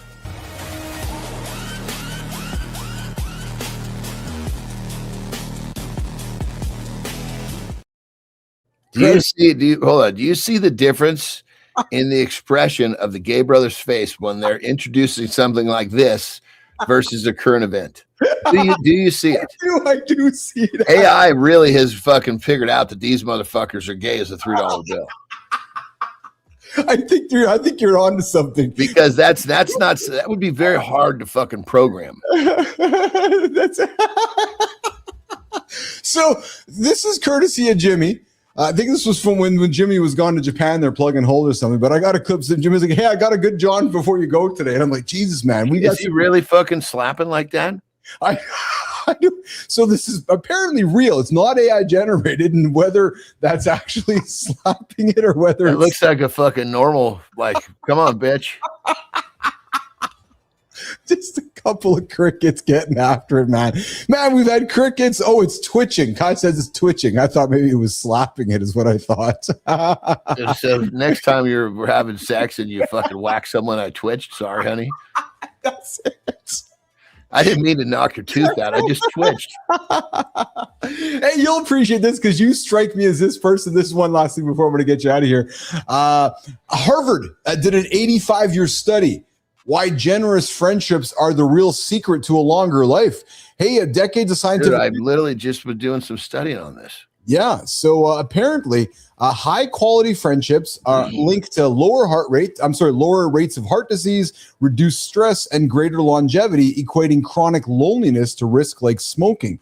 It describes how generous acts towards friends, such as gifts or shared meals, trigger oxytocin, dopamine. That's it. Oxytocin. That's what I was studying. Because, well, here's another thing that we'll finish, and I don't think they're going to. I'm done with it. But basically is social behaviors and being kind.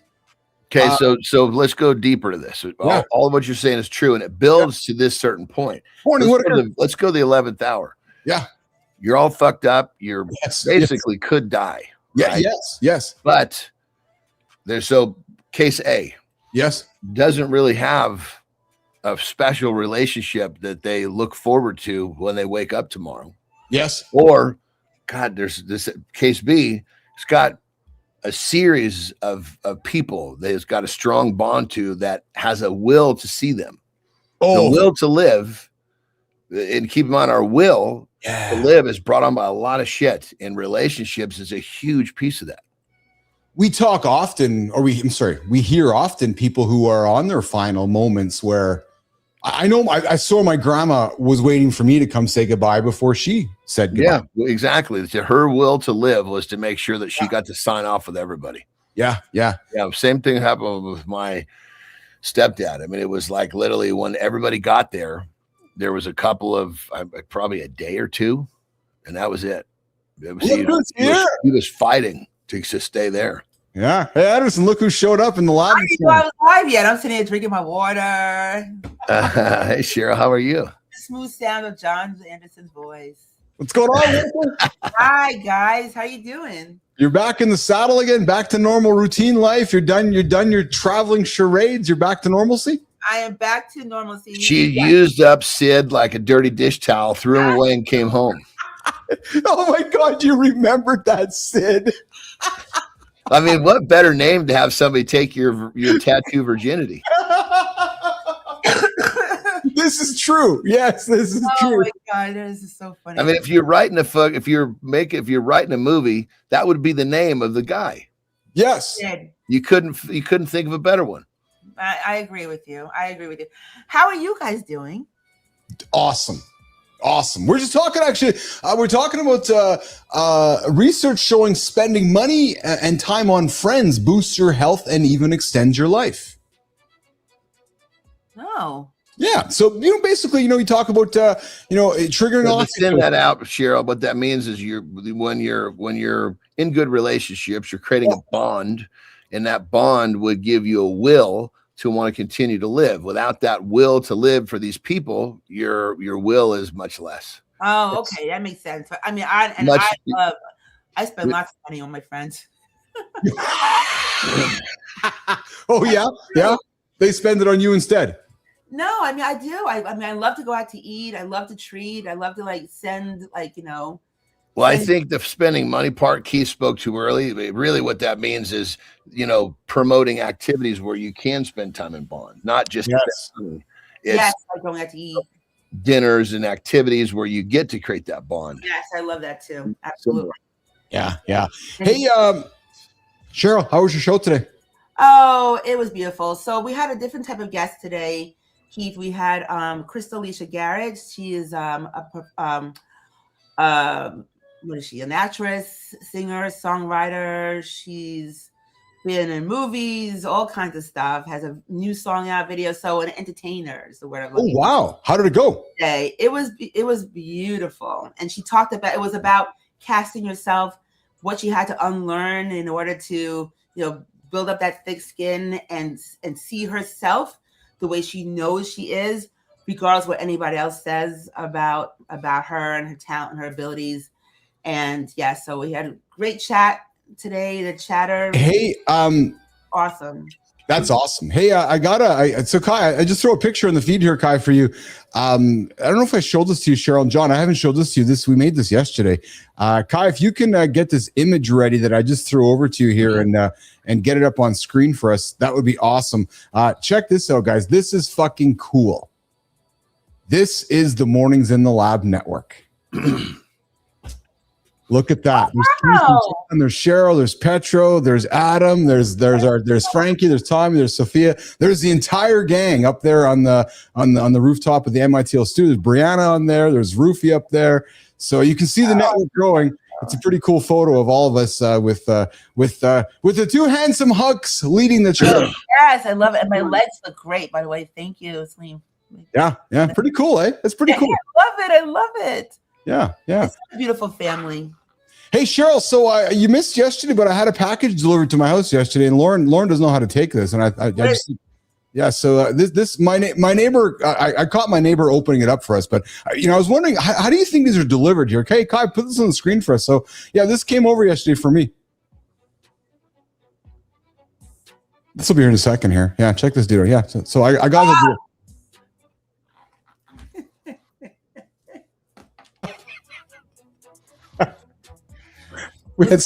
Was she like, yes? Yeah. No, not at all, actually. No?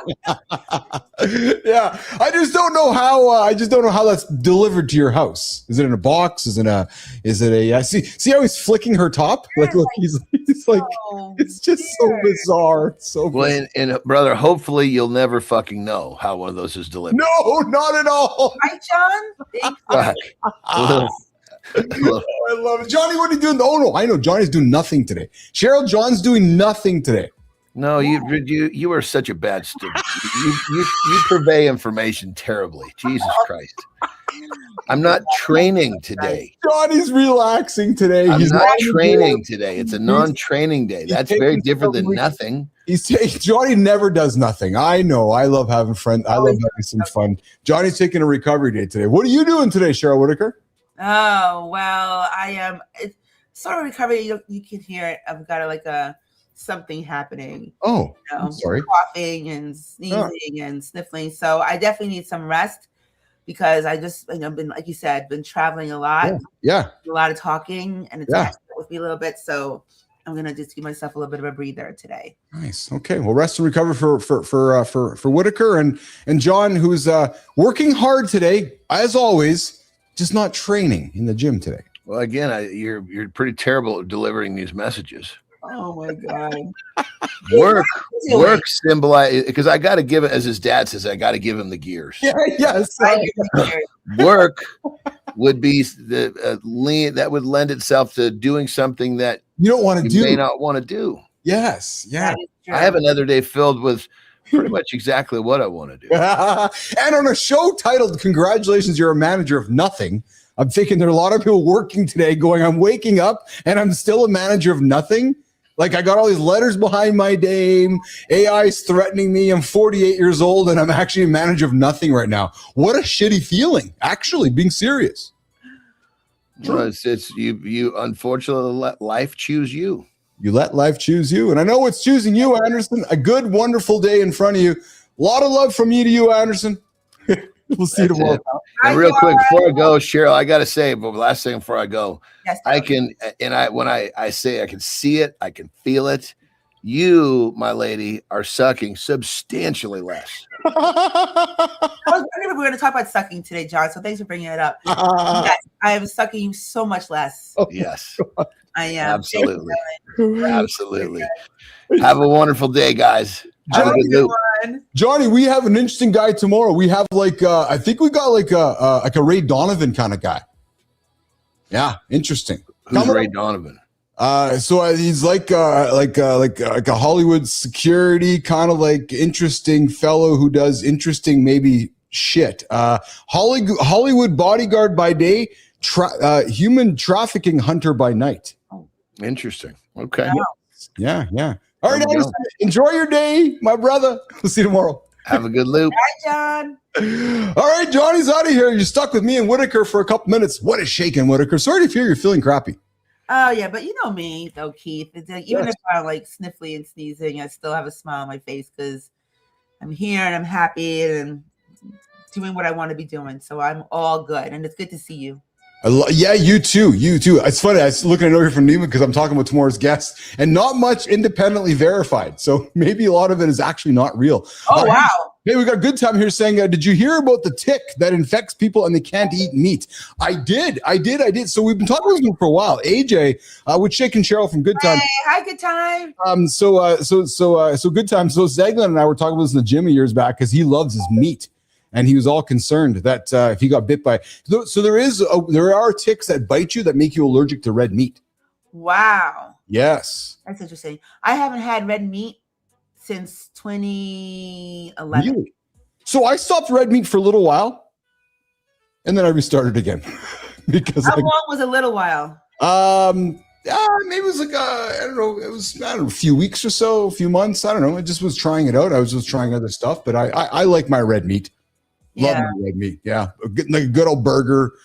I ate too many steaks for a while there. Where I kind of got sick of steaks for a while. I was eating so many fucking steaks. What, like having like more like one a day kind of thing? Oh, at least one a day. Yeah, I was eating like we're talking like fillets nonstop, and I was like, okay, I can be done with this for a while. Yeah, because I don't know, maybe you could ask Rock this question, but I had read something about how long, like when you eat a steak, how long it sits in your gut stomach before it's digested. So if you're eating one every day, yeah, it's piling in there. Yeah, I hear you.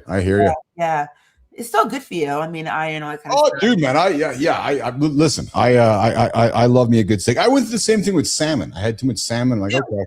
I eat salmon almost every day. I know you said you guys eat salmon all the time. I do. Dwayne does not. So when you were on your cruise ship, did you come home fatter?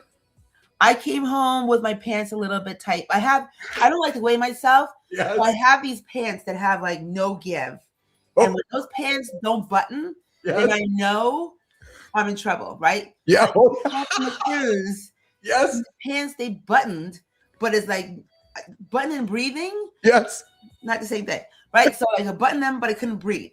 So button and breathing, not the same thing. So now I can button them and I'm breathing. So Melissa says I measure myself by a pair of pants too. So this is funny because here's what I think happens, right? You're on a 7-day cruise, 10-day cruise. The first few days are feeling great, but then as the cruise proceeds, I see your face. They're starting to get tighter, aren't they? And yes, your brain is going, what the fuck am I doing right now? You know, but Dwayne and I, we love the cruise. So yes, we know this. So there were outfits I brought on a cruise, and I said, you know what? I better wear these pants today. Yes. Because a couple of days from now, these pants are not going. I better wear this dress tonight because a week from now, we were on there for 9 nights. Oh, from now, this dress is not going to look right. I love it. So it is true when you know this going in. Yeah. Hey, Dragon Meister, where are you joining me from this morning? I think you're new to the show, Dragon. You've been hanging out with us for a while, so I appreciate you. Welcome to Morning friend. You're here with my friend Cheryl Rafael Whitaker. We go after live on the big Mornings in the Lab Network, the real live Mornings Authority Network, right here, 8 o'clock Eastern Time. 8:30 with Cheryl Whitaker starts with Joy, and we're getting after her right now. Dragon says, "Where's mine?" She's lucky she wasn't on the one with the new pandemic. Hey, so what are you thinking about the cruising stuff and hantavirus and like you guys sit on these cans, everybody's all clustered together, and you all get sick. Yeah, I know. It's always a thing that people talk about on cruises too. But knock on wood, I made on I don't know, over 10 cruises in my life. I've yet to ever be on a cruise where there's been like a thing, norovirus or any other kind of like weirdness, but I know that it does happen. That was a small cruise ship too. 100%. Yeah. Yeah, it was one of those small, like looks like one of those like private cruises. That's right. So Dragon Master says, "Looks like my ex." Oh, who's that? Is that so? Cheryl looks like your ex? Oh. Well, hey, Cheryl. Maybe there's what are we not talking? Dwayne, what? I don't know. I gotta tell you though, Keith, since I shaved my head. Yeah. I mean, even on a cruise, this woman walked by and she just made it known. Dwayne's sitting right there. She did not care. She made it known how beautiful she thought I was. But that happens all the time now. Since I think it's more the head than my face. I don't know. That's fascinating, isn't it? Yeah. Do you find it fascinating? Do you find it fascinating? I absolutely do, because I've walked around with hair my whole entire life. I've had the same face this whole life, but since I shaved my head, men, women, young, old, all walks of life, all have something to say. Well, it's because it's not, I'm just going to say this, it's because it's not normal. It's not the norm. Yes, you're right, for sure. It's not. Yeah. Even my first appearance on MITL, remember? We had a whole 100%. Yes. Whole conversation about that we weren't expecting to have. Yes. Yeah.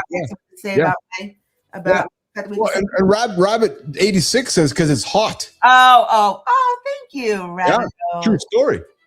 Thank you. I appreciate it. True story. I love it. True story, 100%. All right, so listen, I got a little bit of work. I got a little bit of work to do here. You got a monologue to do. I got a monologue to do. Today's monologue is about. Let me just see here. What's it about? What today's monologue is about. Your calendar telling you the truth that your mouth avoids. Oh.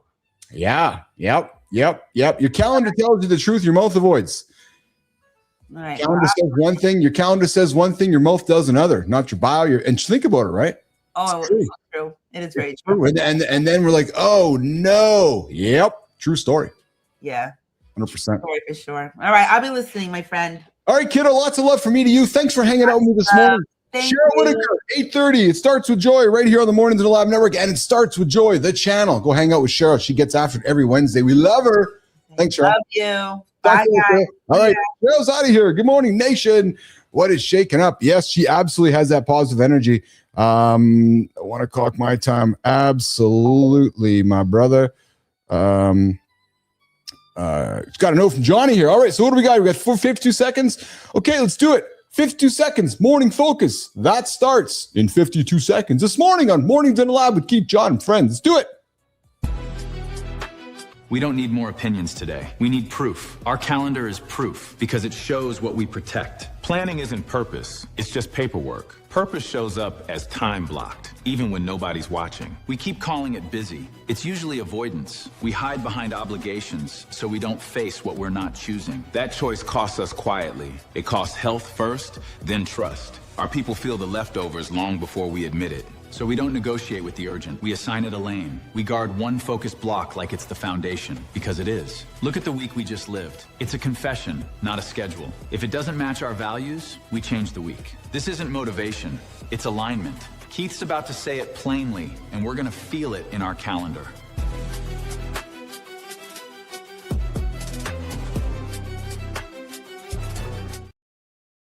I love me the calendar. We all love me the calendar. Yeah, your calendar tells you the truth that your mouth avoids. Let's lean into this one, you guys, this morning. Because here's something that I believe. If I didn't believe it, I wouldn't bring it up for you guys. Your calendar, that Yeah, the calendar from your real estate agent. Do they still give those things out? It's funny because mine does. I'm like, really? You're still printing calendars? But here, your calendar, it tells you the truth that your mouth, the mouth avoids. Not your bio, your posts, your intentions, not the big speech you give yourself about what matters, your calendar. Let's think about this for a moment. Let's just think really hard about it. That is where your truth lives every single day. If you're using your calendar, your truth lives there.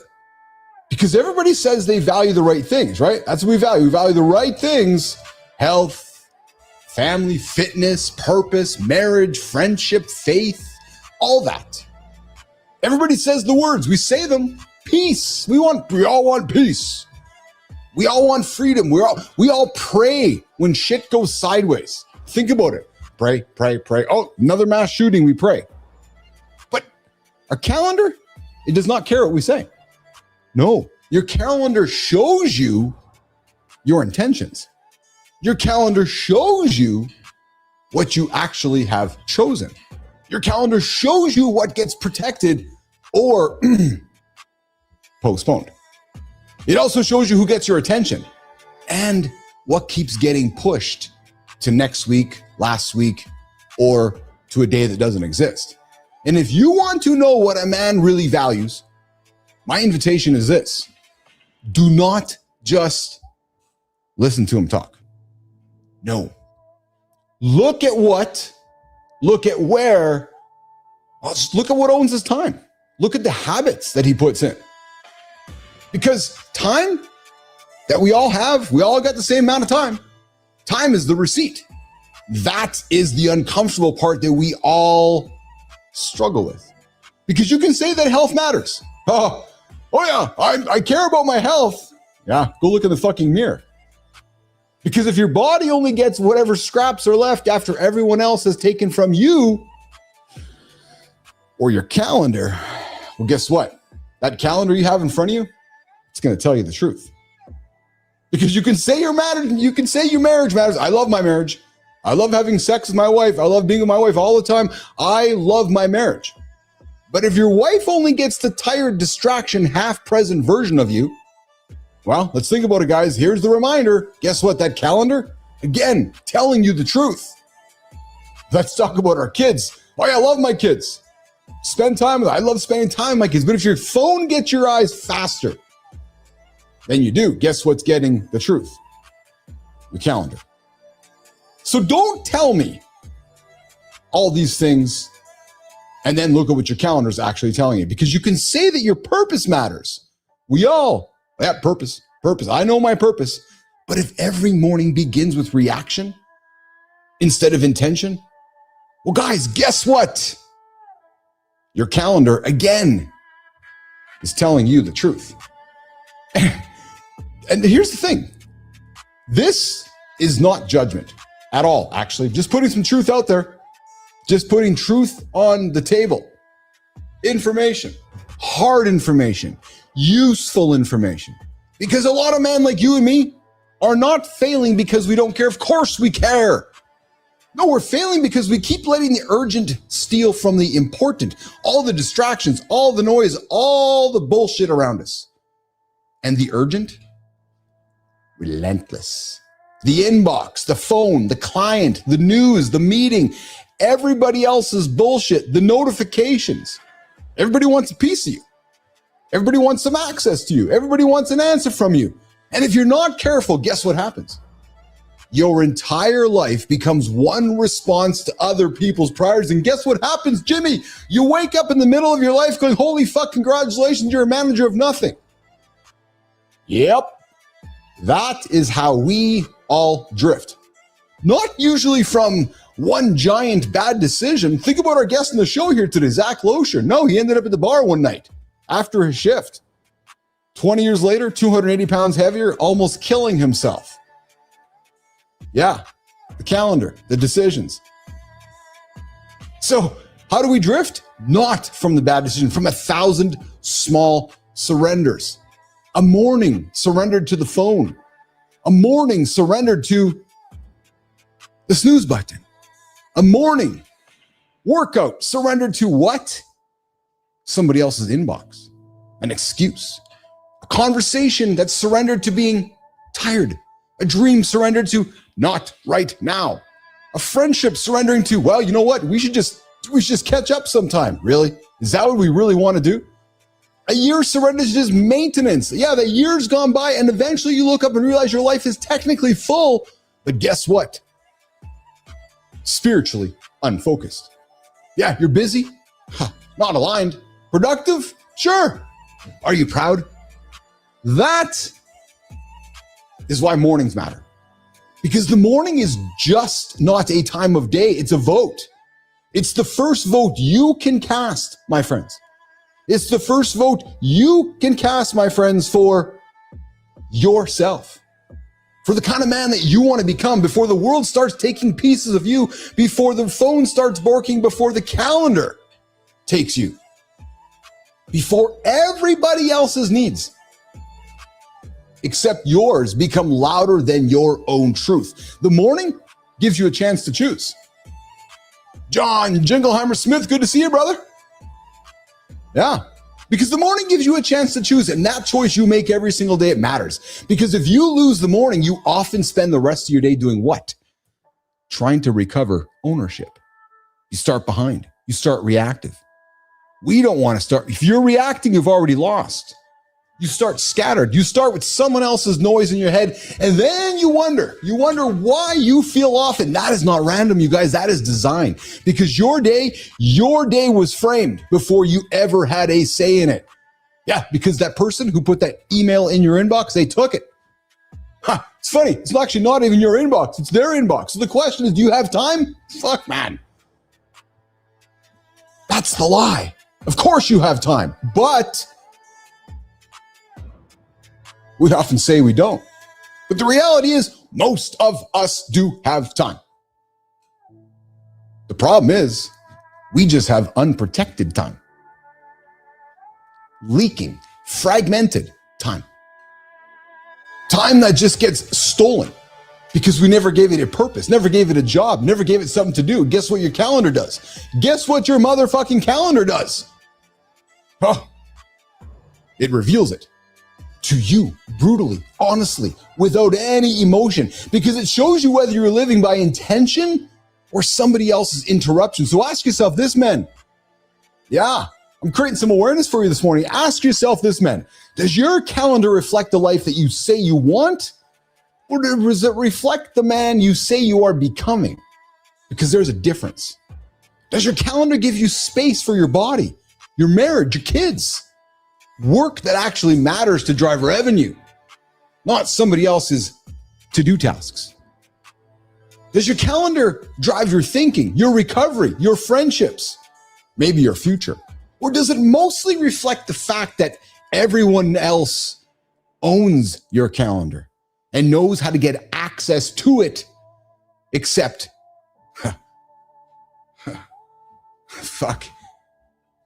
except you? And yeah, that last one stings, because a lot of us are more available to the inbox than we are to ourselves, and that stings. Most of us are more available to our clients than our own health. Most of us are more available to strangers out in the public world than we are in our own house. Most, we're available to urgently jump into any meeting, and then we dress up when it's time to do something important. And sometimes what we call responsibility is just avoidance with a mortgage. And sometimes being busy is easier than being honest. Back to our guest. Let's put our head in the sand. Because if you're always busy, you never have time to sit with the bigger question. What am I actually building right now? What am I actually becoming right now? What am I avoiding right now? Where am I putting my best energy, and who's getting the leftovers? That is why your calendar matters. Because your calendar is not just a schedule, it's a confession. It shows you what you're protecting, what you're betraying, and yes, all that might hurt. It might sting. It might feel like something you don't want to hear right now. But some things should sound harsh. Because time, as we go through it in the generation that we call X, It's not theoretical. Nope. Oh, nope, nope, nope. Look at your watch. Look at your calendar. Look at your license. Not in this second half of life, because our runway, man, is not endless. The body we have is not automatic. The relationships we have are not guaranteed. The energy you have is not infinite. Your kids you have are not kids forever. That marriage, definitely not going to maintain itself.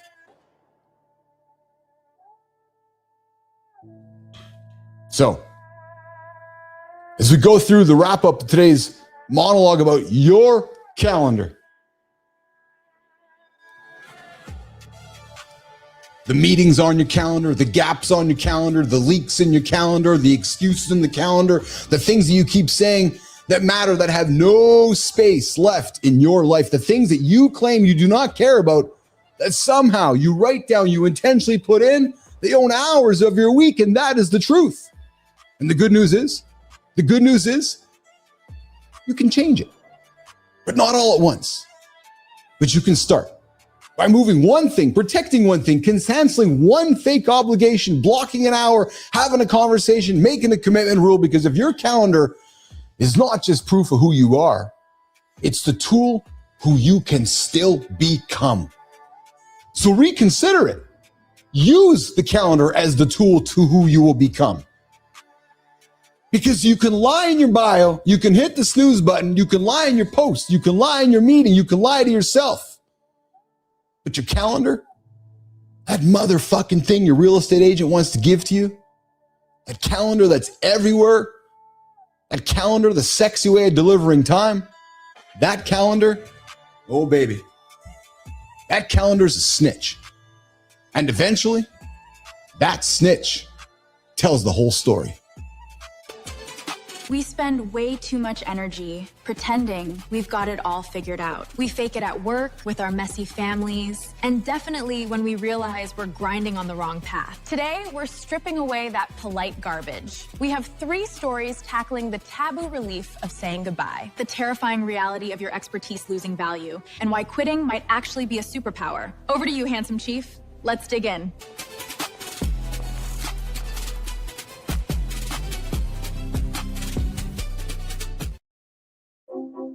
It's so true, Whitaker. Yes, you can be interested, but not committed. Committed's a tough thing. Woo, baby, committed's a tough thing. Always love having John Jr. Jingleheimer Schmidt in the comments. Good to see you, John. JJJJR, haven't seen you in a while, brother. Good to have you out here, my friend. Good to have you out here. Of course, always good to have the other Whitaker himself, Dwayne Whitaker, hanging out this morning. Always love having you out there, brother. Big time, big time, big time.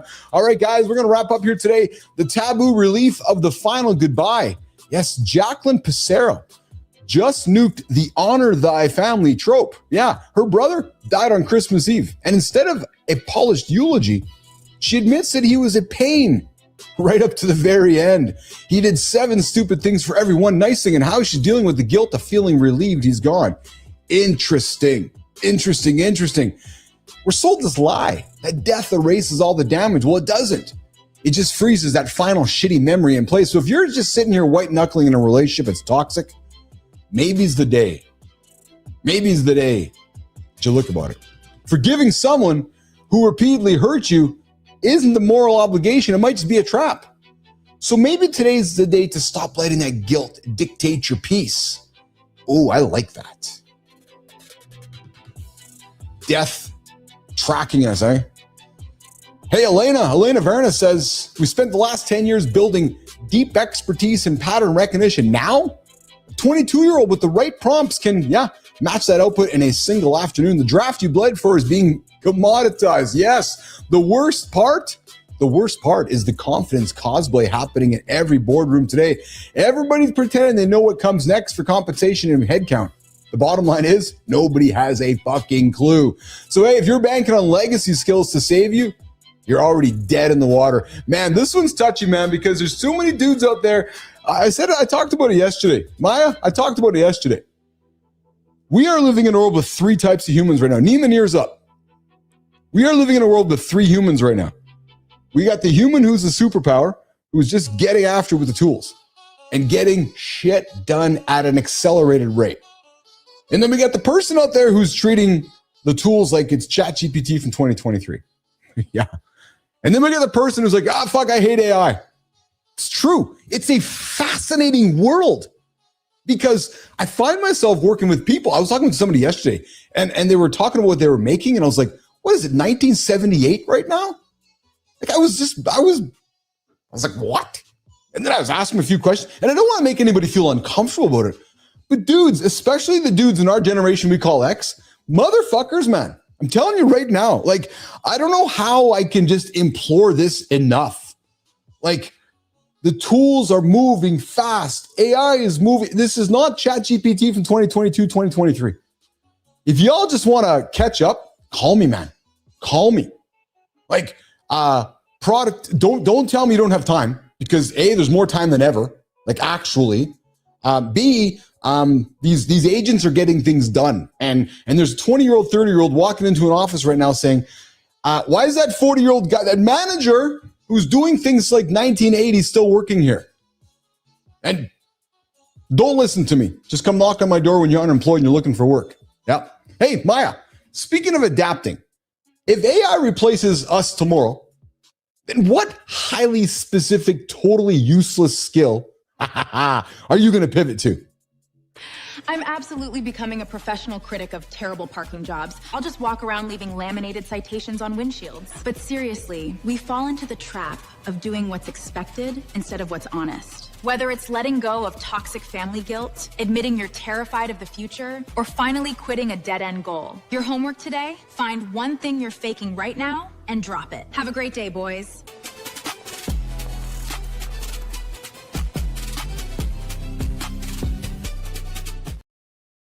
Guys, fun show here today. Good morning, everybody. Good morning, Whitaker. Thanks for hanging out with me this morning. Dragon, good hanging out with me this morning as well. Carmi Papuko, if disappointment had a face, that face would be the handsome chief, Keith Billis. Hey, what's shaking? Carney Papuko. Yes, what is going on, my brother? I think it's Ciarni Papuko or Papusi or however you say that. Good to have you on the big show we call Mornings in the Lab with Keith, John, and Friends. Hey, that's it. We are done today. Congratulations, guys. If you hung out with me for 2 hours, you are a manager of nothing. The death of the middleman. We broke down the uncomfortable truth about modern middle management. If your day, your whole job, no, Dragon, you're awesome, brother. Thanks for hanging out with me this morning. Dragon, where are you joining me from, man? I asked you earlier, where are you joining me from? Where are you joining me from, Dragon? The big question today was simple. What do you actually produce? So, hey, if you're going to work today and you're wondering what the fuck you're doing, and if you're in a task-orientated kind of job, call me because you're going to be unemployed pretty quick. Yep, true story. 431-300-3005. Come give the handsome chief a call. Say, hey, I'm going to be unemployed soon because I'm doing task work that an AI agent can do and I don't want to learn it. Yep, true story. 431-300-3005. Phone me. Send me a text or just come say hello. Tell me how much you love being stuck as a manager of nothing. Yeah, true story. No, the blow up. You like the blow up doll earlier, right? Hey, so did I. Don't tell nobody, but that's actually my doll. Shh, don't tell anybody. Yeah. Hey, tomorrow we got a guy on the show who apparently might be a complete fraud. I'm just joking. True story. I'm just joking. Anton Mandarino. Hey, Neiman, maybe, just maybe thinking out loud here. Maybe because he does really interesting, crazy shit that kind of comes outside the box. Maybe that's why there's no verifiable facts on the guy. Because apparently he describes himself as a retired U.S. Army Special Operations veterans. Yeah, smoke jumper. Maybe executive protection specialist. Maybe stage 4 cancer survivor. Maybe marathon runner. And maybe an anti-trafficking advocate through his R4C organization. Maybe Anton Mandarino will join us. Hollywood bodyguard by day. Yeah, I said bodyguard. Anton Mandarino, Hollywood bodyguard by day, trafficking hunter by night. Meet Anton Mandarino tomorrow. Live. Mornings, not live. Mornings and live with Keith, John, and Friends, your live authority network. We get up and get after it. We'll see you guys tomorrow. See you, nation. Boom.